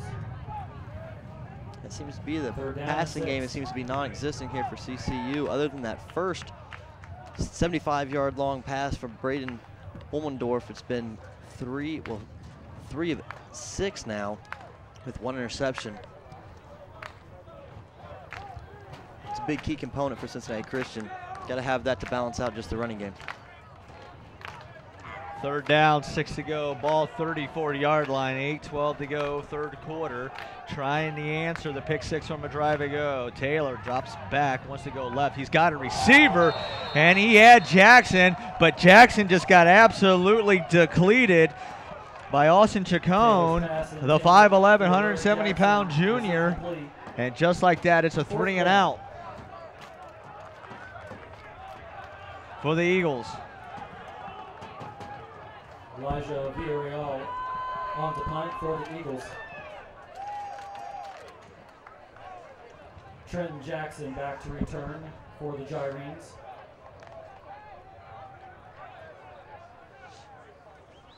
Villarreal on the kick. Jackson back deep to receive.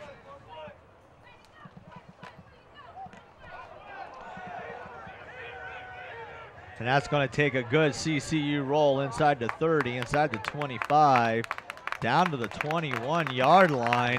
And the CCU defense needs to come up with a big defensive stand here. Already down 29-14. You can't afford to fall behind anymore.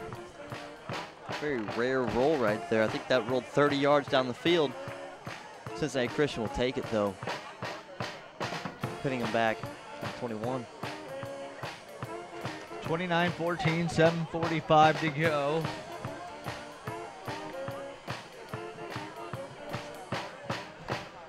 Quarter 3, Schroeder, as he now has Booth, the 4th running back of the night for Ava Marie, as they come out 4 wide.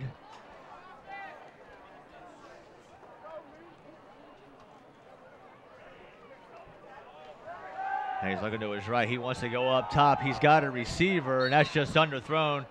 He tried to throw Horton off of him. Did Jackson, but it fell incomplete. It'll be 2nd down, 10 to go from there.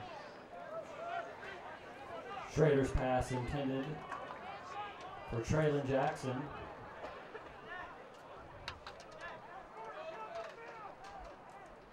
Schroeder not afraid to go at Jay Horton, but he's held his ground all day. He's gone that way 4 times. He's only completed 1 pass. Now Schroeder back. He's looking that way again. Throws it over the middle to Bird. Bird able to slip a tackle. That ball's out.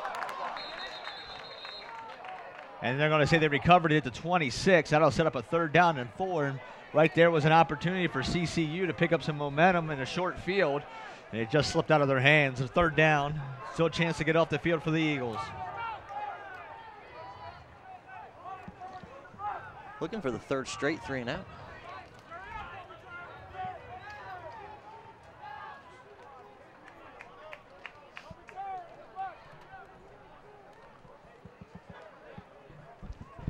Third down, we'll call it 5. Ball just inside 27.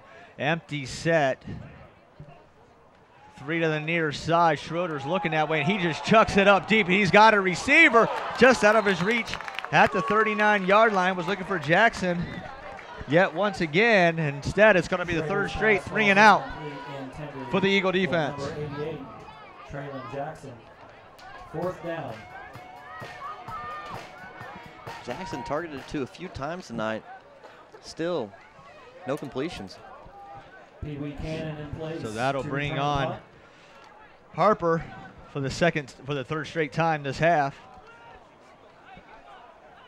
Cannon back deep to receive, standing at his own 37-yard line. 6:47 to go in the 3rd quarter. As CCU finds themselves down 15, almost got to that one as well.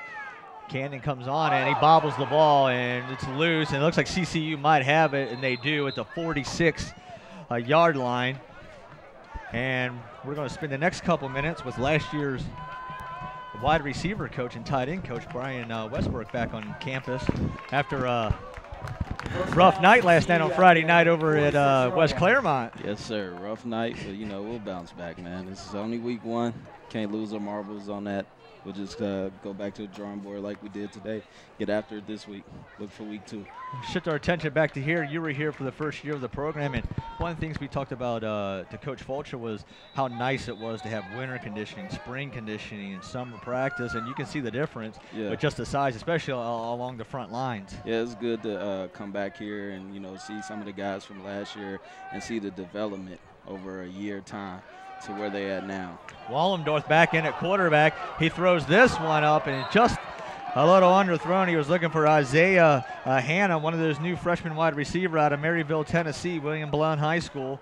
And it'll be 2nd down and 10 to go, especially a lot of new faces that you coach, wide receiver and tight ends. Isaiah's one of the guys I recruited before leaving, so, you know, I know all about that kid. He was a good kid in high school, a good character kid, and it's good to see him out here producing. Now, Wallendorf, the guy you worked with last year, of course, as Coach said off the top, TJ Jamison, of course, ineligible for the year, was really that run-pass option, had the big arm.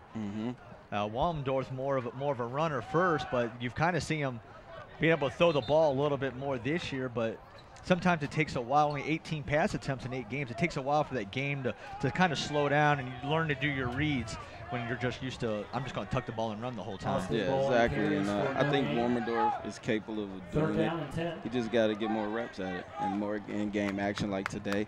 And I think he gets better. He's a gamer, man. He's one of those kids that you just put him in there and he's going to make a play. I know Coach is high on the backup. Jackson, or Derek Taylor, coming out of Virginia Prep out of Washington, D.C. But once again, freshman, been on campus.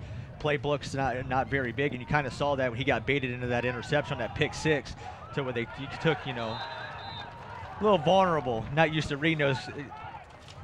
Yeah. Pace picks up a lot from high school to that next level. Yeah, and before coming up here, I kind of briefly talked to him before coming up here on the sideline. I said, hey, man, just keep your head in there, man. You know, keep playing. But, you know, one of the other things I told him is you're a quarterback, man. Be a leader. Don't let them see your head down. You got to keep these guys up. You're the leader. You're the orchestrator out there when you're on the offense. So just keep your head up, keep pushing at it, and it's going to come to you. Best thing you have as a quarterback is short-term memory loss. Yes, exactly. That's in general, man. That's in general. In this game, you got to have short-term memory. If you don't, you're gonna hurt you. Good punt fielded by Jackson. Inside the 20-yard line. That time they ever get a tackle. One of the things Coach Fulcher talked about at the half, and we talked right before the end of the half, was just open field missed tackles. And sometimes that's just first game jitters, especially when you see a guy like Jay Horton, a reliable tackle, a shutdown cover corner, missing an opening tackle like that. And really we saw it, you know, all across the city last night. You get those first game. A lot of cramping, you know, a lot of just being overplaying. You just hit a thorn in my side with cramping. I mean, last night it was good weather last night. It wasn't too hot. It was just perfect football weather, and we had a lot of guys that cramped up last night, and you know we got to address that too. There's a difference between being conditioned and football playing conditioned. Yes, exactly. And we saw that last night as a good open field tackle, good pursuit there by the front four. Yet. Once again by the Highlander defense, straight into the hole, Andrew Akuma. But even in the game we covered, Oak Hills Milford, at least 15 people cramped. Yeah. We had at least 10 game stoppages. That was a shootout there. I seen that score last night after our game. I was like, ooh. Milford, 5 minutes to go in the game. They throw a touchdown pass with 13 seconds left. Steal one on the road. There you go. I know Pressure wasn't happy about that one, was he? not when you lose the guy you used to coach for. Right, yeah. My cousin is the defensive line coach over at Milford. So. But the one thing that you see the quick screen pass, and this time they got the open field tackle. He was down. Nice tackle there, 5'7". Percy Roberts the fourth. You know how competitive Coach Pross is. Yes, definitely. But Wyke, another 300-yard, 4-touchdown pass game again last night with whole new weapons. And yeah, that guy's a gamer. He's starting to get, D1 offers. But anytime you got a weapon like that, you can do a lot. But they're young on the defensive side of the football this year. Thanks for that early scouting report. I appreciate it. All you got to do is watch film. I'm pretty sure every team in the GMC knows who Jake Wyke is. No doubt, no doubt. I knew who he was, and I was a college coach last year, so, man, no doubt. First team all GMC last year, coming on the blind side. He almost got the shot. And this one's going to be picked off, and Horton's taking it to the house. Touchdown, Eagles. Jay Horton's second pick of his career. This one, 18 yards to the house. And the Eagles able to cut it to 29-20. There you go, baby. That one should send chills up my spine. Being that, I was here last year and see those guys. Congratulations, Jay Horton. What a pick. That's big right there, baby. That is big. Horton's one of those guys you kind of look at, and you don't want to see him leave, but you can see somebody at the next level above him taking a shot at a guy. Punt returner, kick returner, defense. If you wanted him to, he could probably play a little offense. Yeah, no doubt. He's just a gamer. He's an athlete, man. And, he was underrated coming out of high school, and man, to come here at CCU and perform the way he's performing is amazing. I love that kid. Jay Horton is a true gamer, like you said. 3:18 to go. New score is 29-21. But as you could tell, you coached at Hughes, coaching at Princeton this year at CCU last year. When it comes to recruiting, you really don't have to leave. And I say it every year. Cincinnati, Northern Kentucky, best high school football you'll find. Yes, sir. Even a little bit of that Indiana area. This whole tri-state area is embedded with good talent here, man. And you seen it at our game last night on both sides. I know you seen it at the game you were at last night. Just any game you can go to, man, you're going to see a nice. How about a little school like Reading? Tony Pike, Deshaun Wynn. Yes, sir. They pumped out 3 or 4. Anderson. Yeah, they got sold playing for the Panthers. Yeah, you look at Princeton. I mean, you got Spencer Ware, you got Coach Mike Daniels. You got guys like that, man. Well, Spencer Ware, that basketball team, they had 4 D1, a couple for football, a couple for baseball. They all went to LSU. And I did a public address announcing for Taft, and their basketball team was Stafford and Adolphus Washington. They were still sophomores. They won state with those guys too at Taft. So yeah, man, the starters didn't even play in the second half. Not at all. That was a good squad, and of course Mike Martin always has that team ready to go. As you see the high end over end kick fielded at the 5-yard line by Jackson out across the 25-30, and hesitates his way. Now he's got a running lane on the near side out across the 40, and he's going to be finally tripped up the 49-yard line. Finally able to get him is Devontae Lowe out of Dover, Florida, Strawberry Crest High School. That was a good tackle. I mean, you want to get him, down in the 20s, but to save a possible bigger gain than what already happened, that's a great tackle by that kid. So how was film session this morning? It was great. It was great. A lot of eye-opening things, Actually, I think the best thing to see is the end zone view, because you really see where you probably could have did some things better than you did. We called it the Saturday of shoulda, coulda, woulda. My favorite part about films is Friday night. The guy said, "This happened. Film don't lie." Exactly. And we had a few of those today. But it was a great film session. Good recovery workout for the guys, and we'll get back at it Monday and go into Springfield on Friday. Springfield, it's another one of those interesting matchups, but you guys got to get ready for GMC. Outside the GCL South, probably the toughest conference in all of Ohio. Yes, sir. Is the GCL, and it's going to be an interesting season. I know we get to tangle here in a few weeks on a game that's actually going to be right here on Time Warner Spectrum. It's going to be their game of the week, homecoming. It's homecoming for Oak Hills. Oh, thanks. I'll make sure we spoil that one. It's one of those nights. It's either going to be youth night, pink night, or homecoming. There you go, baby. No, it should be exciting, man. Good football. Like last night, man, just good atmosphere. I'm happy to be under the Friday night lights again. I just love football in general. Just being on the sideline or in the booth is great. Just being out here today, is great. You recruited, a lot of these kids here from local. We got your kids out of, of course, Garrett, Lakota East. We got a couple of kids from up the road. Got a kid out of Springboro. Yeah. A couple Centerville kids.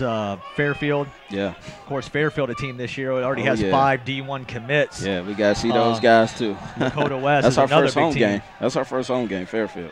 So yeah. They have 4,000 kids. Yeah, man, it's gonna be. Hey, we have a nice schedule, and like you said, we're in the GMC, tough conference. Only 3, and it's ironic that only 3 teams out of our conference won a game yesterday. So we're still in a good position, losing last night. But when it comes down to GMC play, it all comes down to Coleraine. Yeah. And I took some heat last year for calling out Coleraine.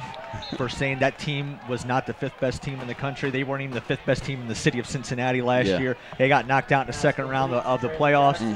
And I think you're going to see that this year. I mean, Colerain's setting up to be a 3 or 4 loss football team, including about 2 of those. They have a chance to lose about 2 conference games this year. It's not the same Colerain team. They're not. They're offensively challenged in spots, and I'm sure I'll take some more hate and heat for that. We just played Colerain 2 weeks ago now, since they're not on our schedule conference-wise. So, we ended up with a 14-14 tie with those guys.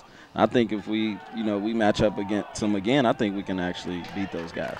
There's a nice coverage out there on the edge. Danielle Denson out of Huber Wayne, another football factory. Of course, they start their season tonight on ESPN. Big game. ESPN, man, that's huge. That's huge. We'll have to get Princeton one of those games. But as we wind down here, we'll let Coach Westbrook get back down to the sidelines. And I appreciate you guys having me up here, man. I appreciate stopping by. It's always good because you were one of the ones that started this up, and you guys knew you were up against the wall last year. Yeah. I mean, no spring practice, no winter conditioning. I mean, you can just tell the difference from year 1 to year 2. I mean, just look along the signs. Like a guy like Meekins at defensive tackle. There he is running in right now, 14. That's a big guy. That's a mammoth of a guy. I love these guys, man. They always going to be near to dear in my heart because I recruited them. I sat in living rooms and with their families. So this is always going to be home. No matter where I'm at or who I'm with, I'm always going to have a spot for CCU. Well, man. Meek's a guy you got to give love to because he likes to hit me up on social media every hour on the hour. Yeah, exactly. The guy that loves to show off his guns, weightlifting, his too. Guns, yeah. So as we end the third quarter, we'll thank Coach Westbrook for stopping by, and good luck the rest of the way, except for week 6. No, I'll make sure I mark that one down as a win. We'll talk about that after week 6. We'll have something on the side. Yeah, we'll have a YouTube show about that one or something. All right, we'll have you on the on the pregame show, definitely. So thanks again for stopping by. Good luck the rest of the season, except for week 6. And tell your family I said hi. I got you, man. Appreciate it. All right, appreciate it, bro. Thanks, bro. All right, it's the end of the third quarter. Our score is Ava Marie 29 and CCU 21, but the pick 6 there by Jay Horton really got him back into this football game. They are able to get a stop here, and they got a chance to tie this football game up. Yeah, pretty excited up here in the press box. I was able to step away as Coach was talking, and Kendall Roberts, student assistant, pretty excited, pretty amped for that pick 6.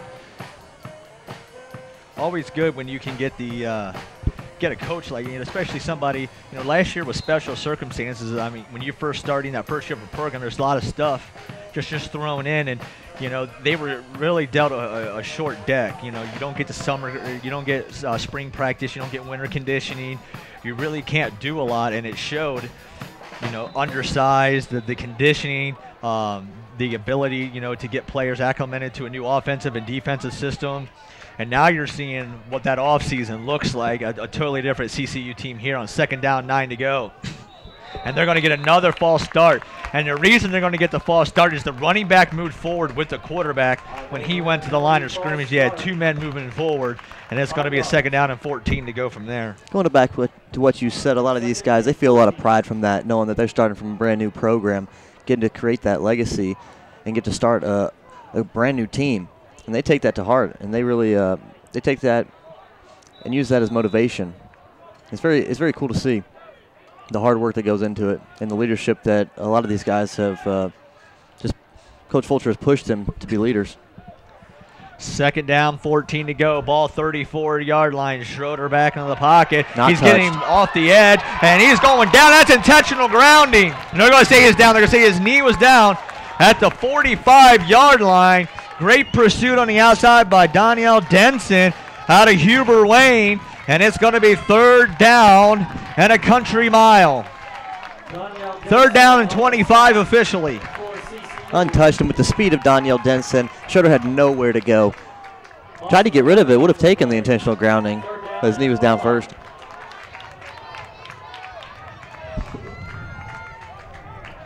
Big 3rd down coming up. CCU defense.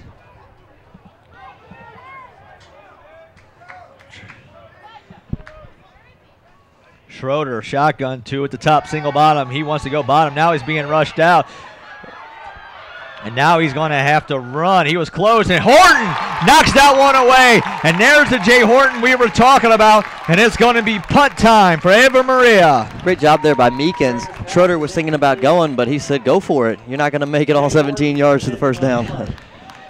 Meekins, he coming in about 245, but that's a lot of muscle at 245. That's a very athletic 245. And with 14 minutes to go, CCU is going to get this football back. Back with another chance. They've stayed the grind. Keep fighting. Hopefully they can convert here on this next possession.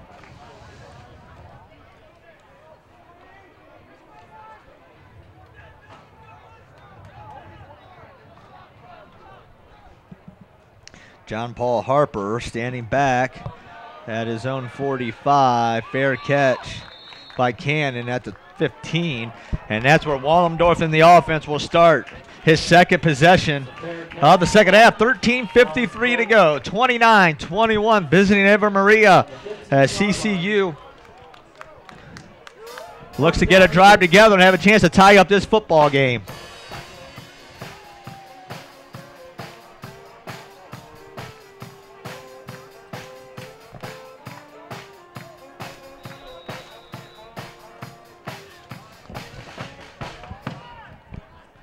First down, 10 to go. Wallendorf in the shotgun. Garner Harris split left. Garner Harris is going to take it, and he's going up the middle to about the 19-yard line. And Harris is that big bruiser. He's going to get to that 48, but you like to see him maybe work on that speed a little bit and have that home run ability just a little bit. Garner Harris wrapped up there after a 40-yard gain. Checks out of the lineup with a little hitch in his giddy-up. As Bowling is now tailback, split left. Wallendorf duels to each side. Hannah split bottom. And that's who's going for Jackson. Jackson's got the first down and more at the 27-yard line, and a fresh set of downs. A well-needed first down for the CCU offense. Yeah, I was about to say, with Harris going out, I was looking to see if they would go to Jackson. And we got a Eva Maria player down, shaken up back at the 15-yard line. And then we have another guy with cramps at the 27. The guy at the 15-yard line is rolling around in pain. Hopefully he's all right.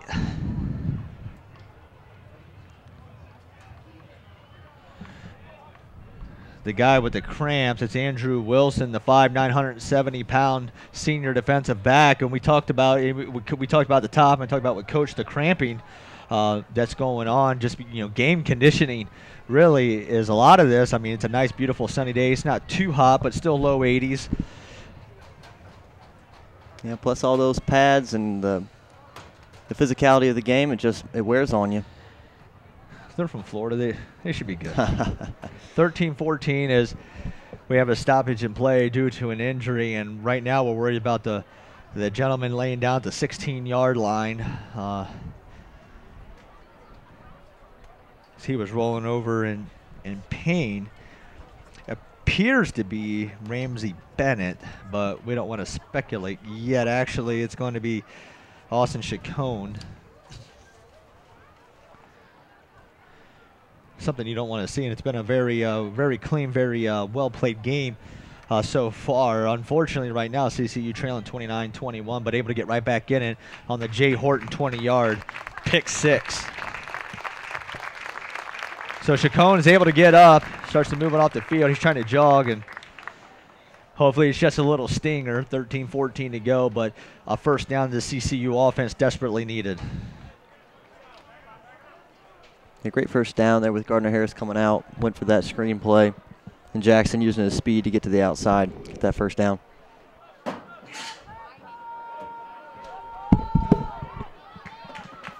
First down, 10 to go. Ball 27-yard line. First down, Eagles. Shakes that shotgun snap. It's going to be a straight quarterback keeper. Wallendorf hops to the outside, and he's got running lane. He's got the first down and more across the 40, 45, 50. Now it's a race down the far side inside the 30 to the 27-yard line. And there's some of the legs that we talked about. Of course, last season he ran for 194 yards. on 70 carries in that time. He showed his athletic ability, and another first down for CCU. Yeah, was going to hand it off to Bowling there, and Bowling just took off. I think it faked a few of the D-line out. And now Wallendorf coming off the field limping. And now they're going to have to bring back in Derek Taylor. Couldn't quite make it off the field. He sits down, waiting for the trainer, JP, to come out and check on him. Of course, Nick, make sure you join us next Saturday as they welcome in the number 3 team in the country, Reinhardt University. Kickoff once again set for 1:30 here at Taft.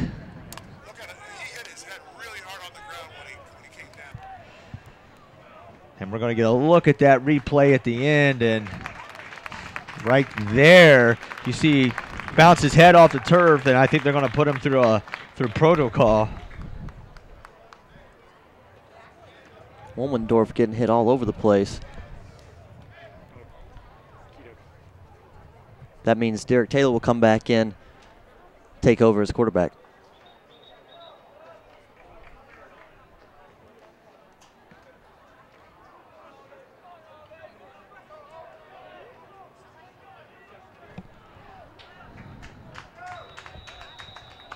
First down, 10 to go. Harris back in at quarterback. Or Taylor back in at quarterback. Ball 29-yard line. Garner Harris split to his left.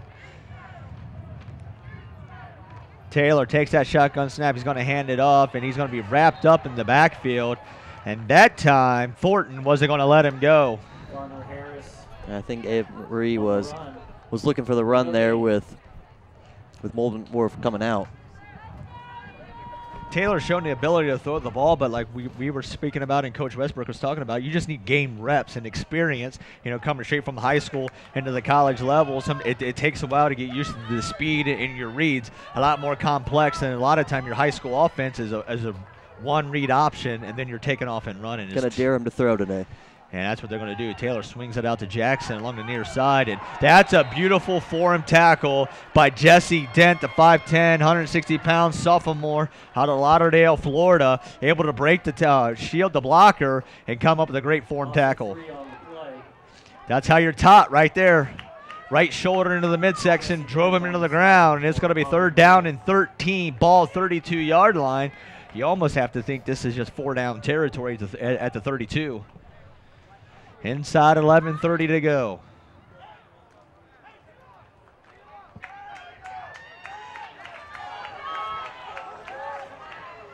Hannah split near side, trips to the top. Very top is Pickett, who has a touchdown reception earlier. Taylor, he wants to go up top. Miscommunication with Hannah, and it's going to be fourth down.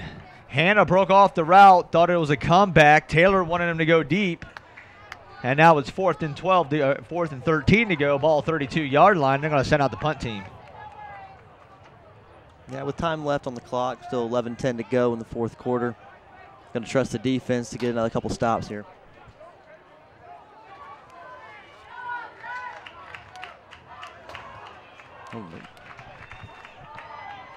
Now they're going to try a field goal attempt instead from 48 yards. From 48 yards out for Saul. And that's blocked, and that's going to be returned to the house. They're not going to catch Ramsey Bennett. And he's walking into the end zone. And just like that, that's a 60-yard return. And with 10:57 to go, it's now 35-21. Ramsey Bennett picks up the long field goal attempt for the score.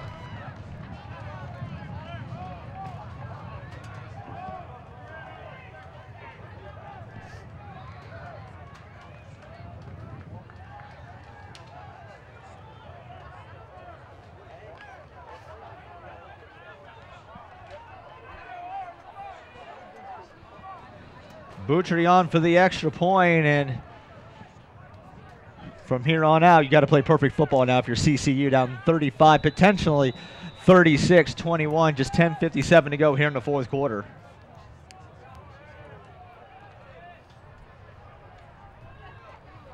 Good snap, good hold, and the kick is good. Our new score after a 60-yard block field goal return, and it's visiting Eva Maria 36, home CCU 21.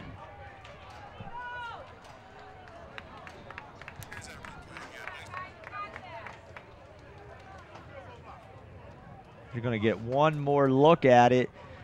Unblocked, come up the middle was Bennett, and it really just took a perfect bounce right into his midsection right there, and he's just able to, that's an easy scoop and score as you're going to get, especially when you come unblocked off the edge, and that's something that they're going to address definitely in films, the special teams breakdown. Believe it. That's usually one of those ones when they're done, you have to repaint the locker room.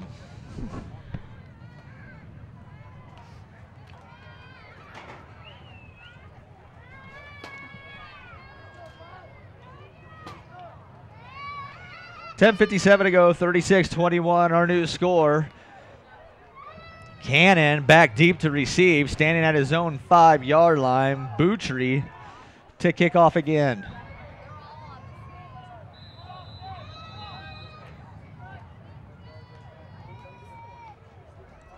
Boutry puts his right foot into this one, a high end over end kick. Cannon's going to field it at the 13, drops it.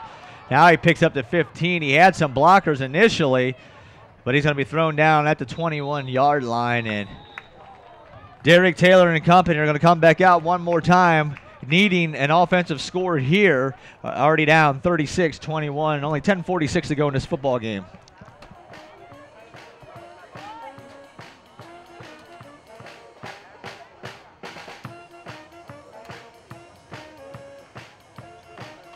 And now Wallendorf is back at quarterback once again, 10:46 to go.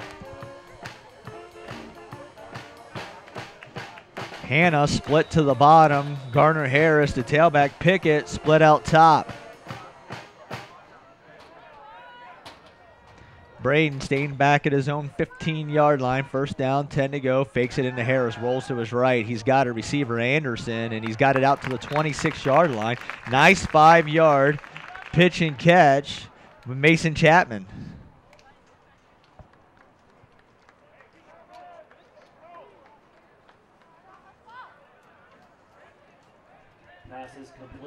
Bowling checks in. Harris checks out. Second down, call it 5 as we approach 10 minutes to go, fourth quarter. Hannah split out top. Pickett to the bottom. Jackson in the slot, and they're going to give it to Bowling, and he's able to hop to the outside. He's got the first down and more. Out across the 40, 45, 49-yard line. Another nice run there by Austin Bowling, the freshman running back out of Lawrenceburg High School. Great job there by Bowling, putting his shoulder down, running a couple defenders over. Gain of 24. Of course, in the first half, he had 5 for 28. Using that big body frame, just a freshman. Give him 24 out to the 50. He's going to be good here at Cincinnati Christian University with his strength and always keeping those feet moving. Great fullback. Good potential. Stand out at Lawrenceburg High School. Of course, owns a few of the state records there for rushing. As Wallendorf drops back in the pocket. Now he's rolling to the near side, looking for some help, playing scramble drill. Now he hesitates. Now he's just going to throw it away as he hits Coach Fulcher right in the hands. 9:32 to go. Caught that ball still like he's hawking for the Bengals. That's back in right. his old 33 days. Of course, he was voted one of the top 10 Bengals of all time, in the top 50 Bengals in 50 years. He's going to be honored at halftime of the Bengals-Browns game this year. Good honor, of course. Third-round pick out of Arizona State University. Coming out of Compton High School. Coach Fulch, 3-time Pro Bowler. Of course, he'd still like to have that Super Bowl 23 back. John Taylor, 36 seconds to go. Of course, Louis Billups dropping that interception on the play before as Bowling gets it down to the 36, the late Louis Billups. And he takes it down to the 36. It'll be second down and 6 to go from there. But Fulcher, a class guy on the field and off the field as well. Very open guy, speaks from the heart.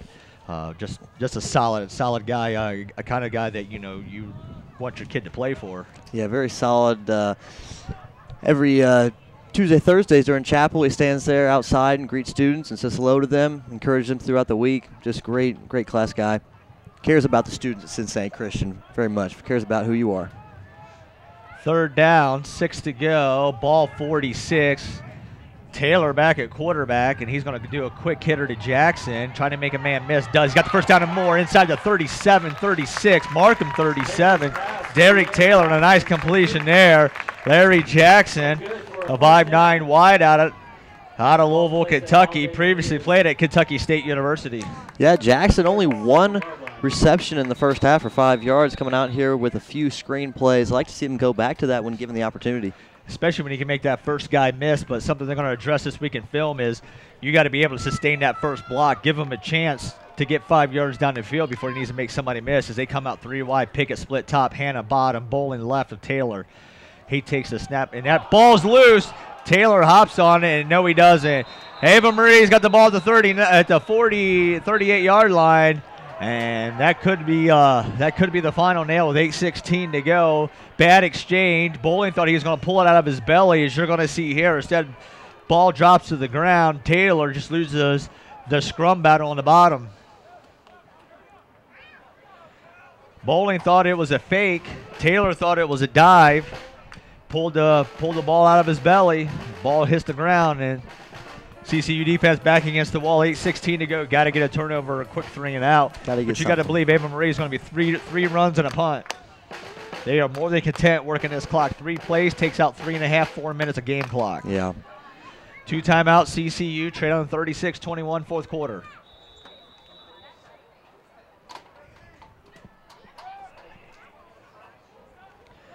They're going to hand it off Charles, and he gets to the 44-yard line. Give him 5 yards, second down, 5 to go, and this is where they're going to start working on that clock a little bit. Yeah, I can't be giving up first downs here, especially when you know they're going to run, but make sure we're on our toes for a pass.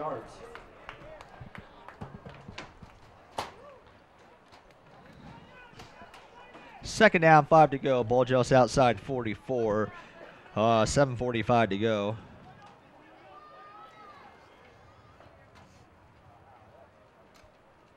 Shotgun formation. Charles split right of Schroeder. Actually, they checked in the new tailback out for a first down and more. Joshua Stewart. Ava Marie, 5 different tailbacks tonight have gotten carries.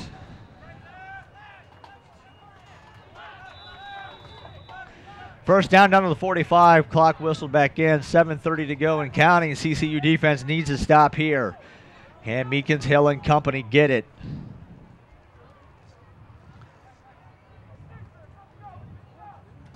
Schroeder taking all the time. Play clock just now down to 10. Stewart split right, and that's who they're going to give it to. Makes something out of nothing, and he's an arm tackle away from taking it to the house. Noah Carlson, the Tippecanoe product, was able just to trip him up. Looked like they had him in the backfield. As you see right here on the replay, slips that tackle, and very fortunate right there, Carlson was able to trip him up. He was going to take that all the way to the house. Jeff Carlson knocking him down.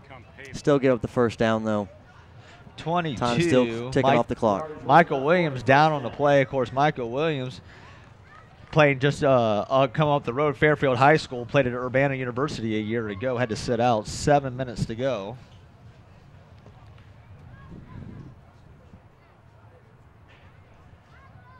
(36-21) favor visiting Ave Maria.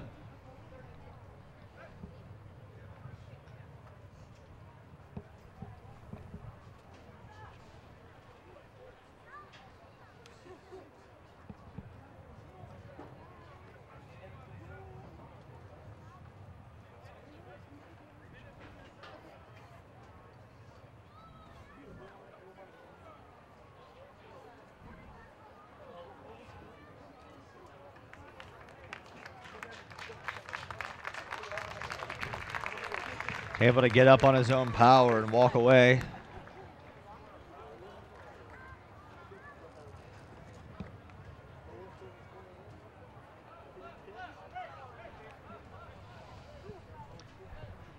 It'll be first down, 10 to go. Ava Maria, as soon as they whistle it back in play. Schroeder remains at quarterback.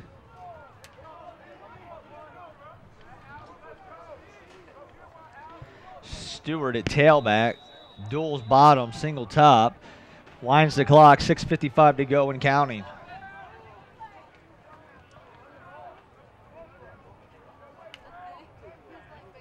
Schroeder just waiting on the play clock. It's just now inside 25. He's going to let this thing get inside 10, taking off as much clock as they can.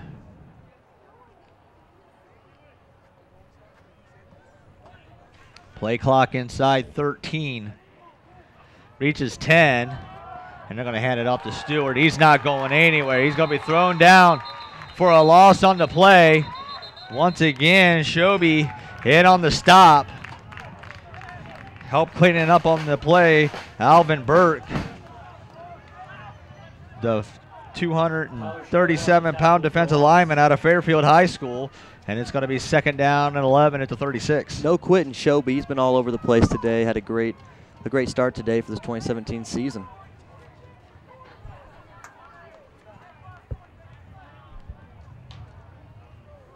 Of course, don't forget to join us 1:30 next Saturday right here from Taft High School. Number 3, Reinhardt University comes in to Taft High School and thrown down for a loss on the play. Dustin Valentino out of Hamilton, out of Baden High, able to throw him down for a loss. Back out to the 40. 3rd down, 15 to go, 5:30 to go and counting, quarter 4.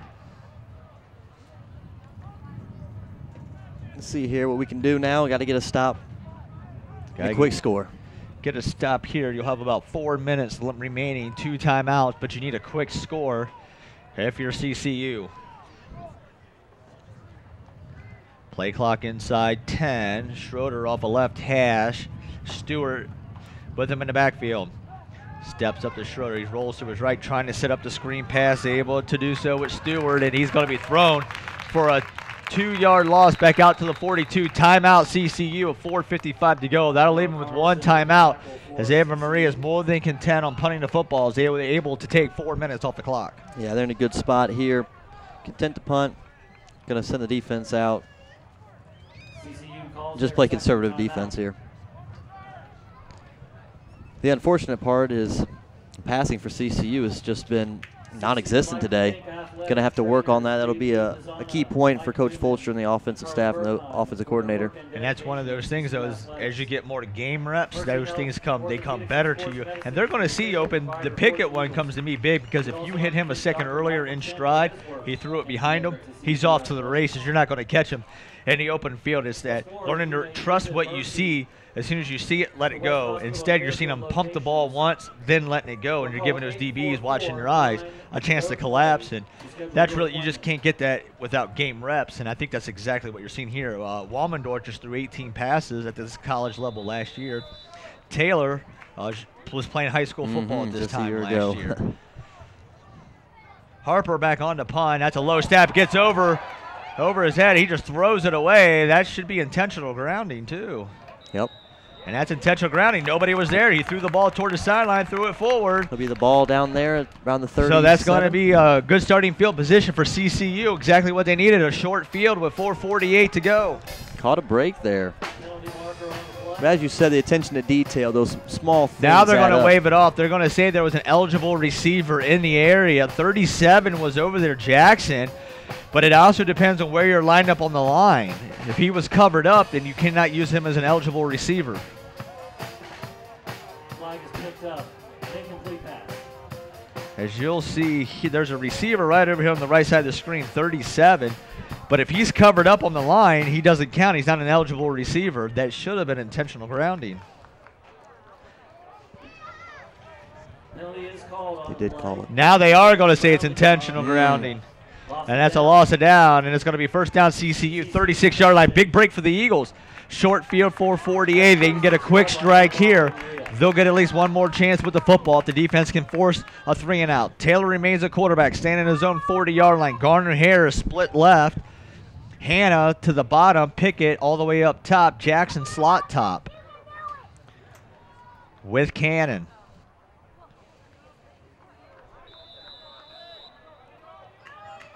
Can the freshman Derek Taylor out of Washington, D.C. come up big in money time? He throws it on the side to Jackson. He's got him at the 30-yard line. Gets a quick 6 yards, and it's going to stop the clock with 4:40 to go. 2nd down, 4 to go. Taylor commanded the troops out there. He didn't realize it went out of bounds, but he was on top of the guys, telling them what to do, trying to get this going. Knows that we're short on time here in the 4th quarter. Well, it's like Coach Westbrook told him. He told him, hey, don't let that interception, don't let him see it. You can't let him see it affect you. You have to come back. You're going to have adversity here, life, wherever. You have to learn how to bounce back. Short-term memory loss. 4:40 to go. And they're going to get a free 15 yards on the face mask, and that's going to put the ball down to 15-yard line for CCU. Right there. Very dangerous tackle. They get him on the horse collar. First down, 10 to go, ball 15-yard line, 4:40 to go. Taylor's in the shotgun. Harris split to his left, trips bottom, hand up top by himself. He wants to go left. He's going to throw it up into the end zone for Jackson. That's just out of his reach. Looks like they were trying to run a rub route on the near side, and they just got caught up in the mess. I like that play call, though, going deep for the end zone. Need a quick score. Probably go back and try to just get a few yards here on second down. Have a doable third down.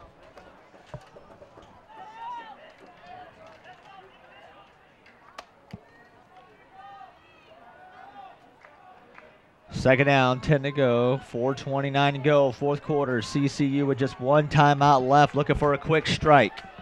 They go I formation. Garner Harris behind Bowling. Pick it out top. They're going to give it to Garner Harris, and he's not going anywhere. He might have gotten a yard. They're not even going to give him that. It's going to be third down, 10 to go. Kind of surprised we saw Harris in that situation.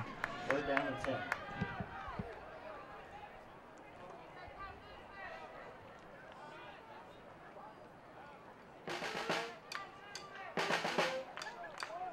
Look for Jackson here as he's been strong in the second half. See if Taylor wants to target him on this play. Taylor, the 5'8", 206-pound freshman out of Virginia Prep Sports out of Washington, D.C., being thrust into the roll. Pickett split down to the bottom. Jackson in that slot. He's looking for Pickett, and he overthrows. Miscommunication with Jackson on the out route, and it's going to be fourth down and 10 to go, and you got to go for it here. Field goal does nothing for you at 3:43 to go in the fourth quarter.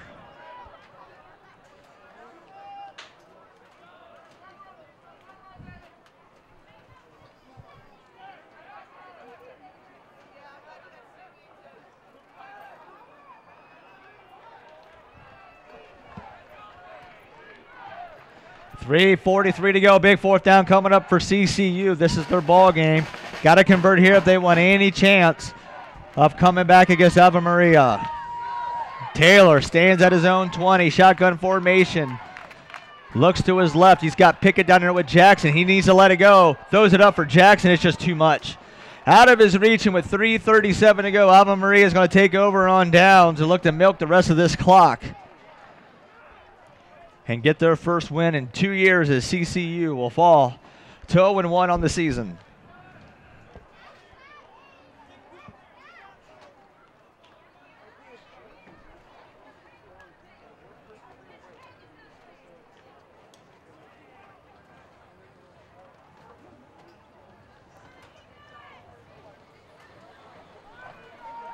Schroeder remains at quarterback, but now they go big boy with Judah Stone as the tailback. The 3 wide is just to keep CCU's spread thin. 3:37 to go, just working on clock now. Hand it off to Stone along the near side. He's going to be thrown down. Nice pursuit into the backfield. Nice tackle by Danielle Denson, the sophomore out of Huber Heights, Wayne. Denson on the stop.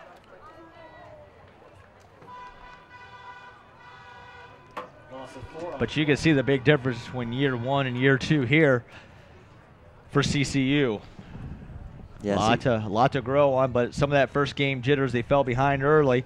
Able to come back a couple times, but the pick six and the block punt and the field goal return was just too much to overcome as we're inside 3 minutes to go.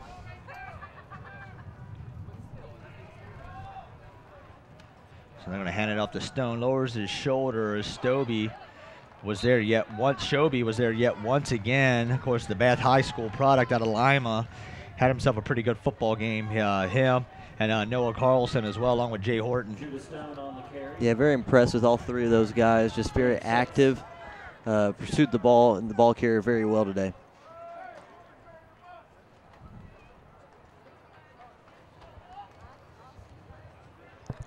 Just too many, I'll call them big errors today. Just a few big errors that just cost them with the turnovers and then the block punt that led to the touchdown. You just can't have to win ball games.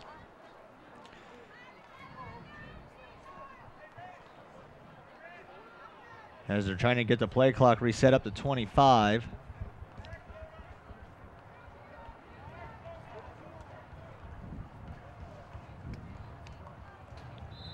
Now they roll it back in. 36-21, third down.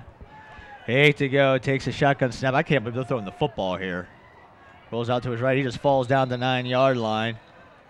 Officially give the sack to Andrew Alekna, the 6'2", 267-pounder out of Akron, Ohio, out of Coventry High School. And with 2:01 to go, CCU spins their last time out to get the ball back with about 1:45 to go, down 36-21.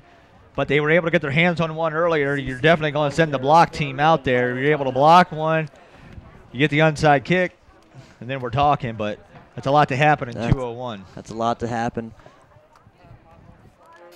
But they're going to keep fighting to the bitter end. Well, that's just a Coach Fulcher, Yes. coach squad right there. I mean, a lot of these players, they dealt with the adversity of last year. They understand, but, you know, in the Oak Hills games that I do and talking with Coach Prosser, winning's a process. When you haven't won before, you have to learn how to win. Your steps and things you need to do to win. And once you learn how to do those things, and then the winning will come. But it's a process in learning how to win. Yeah. And Coach Fulcher knows that very well and has instructed and taught them very well in growing them as men as well as not just football players. Coach, I mean everybody, Coach Fulcher, but he learned that at all three levels: the high school level, the college level. Not a very successful Arizona State and up and down program over the years, and then the Bengals first got there 4-12. Next thing you know, they're 12-4 in the Super Bowl, a few playoff runs, and then everybody knows what happens after 91. Yeah. And there's a short pooch kick, and it's going to take a CCU bounce to the 25-yard line.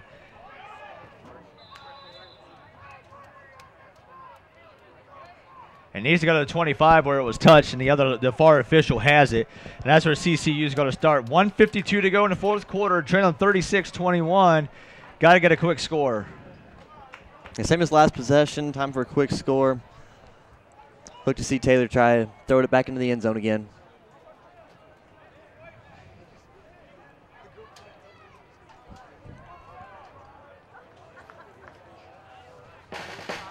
Derek Taylor remains at quarterback, staying 30-yard line. Garner Harris to his left, two to the bottom, two to the top. Hernandez split down to the very bottom. He wants to come back to his right, able to hit the receiver inside. Nice pick up there by Isaiah Hanna. Inside the 20 to the 19, and we have a Ave Maria player down as he took the brunt of that hit by Andrew Wilson right here at the end of the play. Right there. A little too low on that tackle. That's going to be a stinger. Isaiah Hanna with a gain of 6.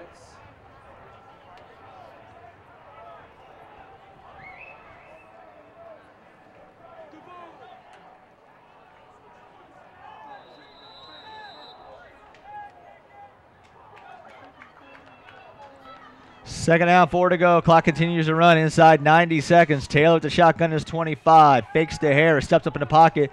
And very fortunate that one was not picked off by Ian George, the 5'10", 260-pound sophomore defensive tackle. It stops the clock, 1:26 to go. Third down and 4 for the Eagles. Great anticipation there, watching Taylor and watching his eyes and just making a good read on that pass, batting it down. It's a big boy getting up there. Another big third down coming up. Trips to the bottom with Jackson, Cannon, Hernandez in that order. Hanna split up top by himself. Garner Harris is to the right of Taylor. He's looking toward Hernandez's way, and that one, good play along the edge. 24, Jesse Dent with another big play for the 5'10 sophomore, able to bat that ball away with his right hand. And we're going to get a good replay shot of it here. Watch the way he uses his right hand at the very last moment. Fourth down and 4.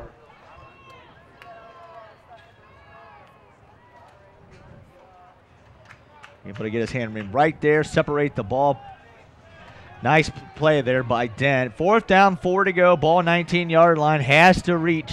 Knows the football needs to get beyond the 15.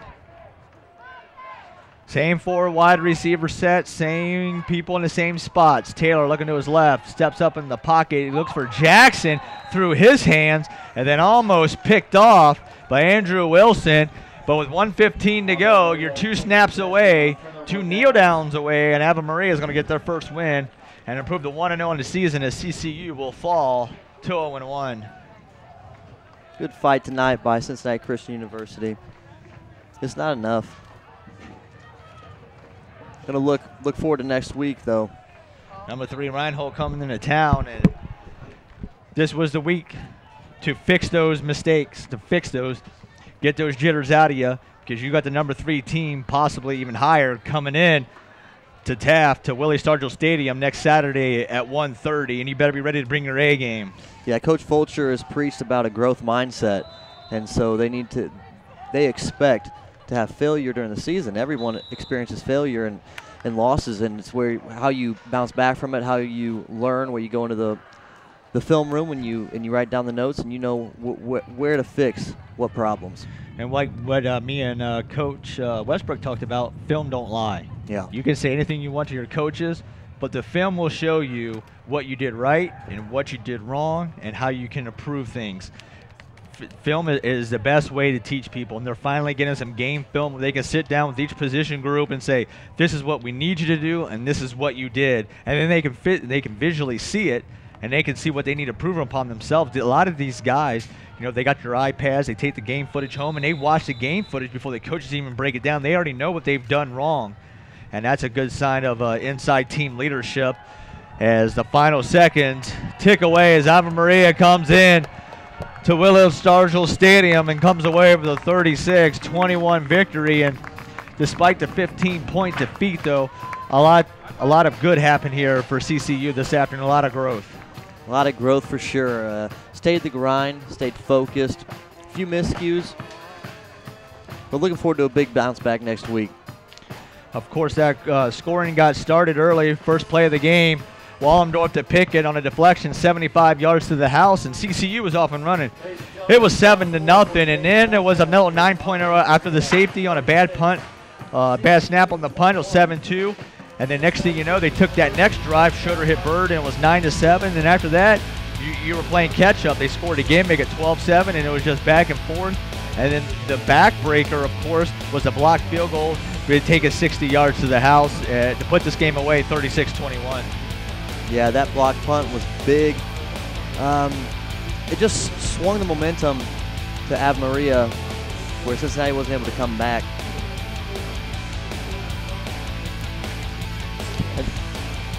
All right. So with that, we're going to step aside.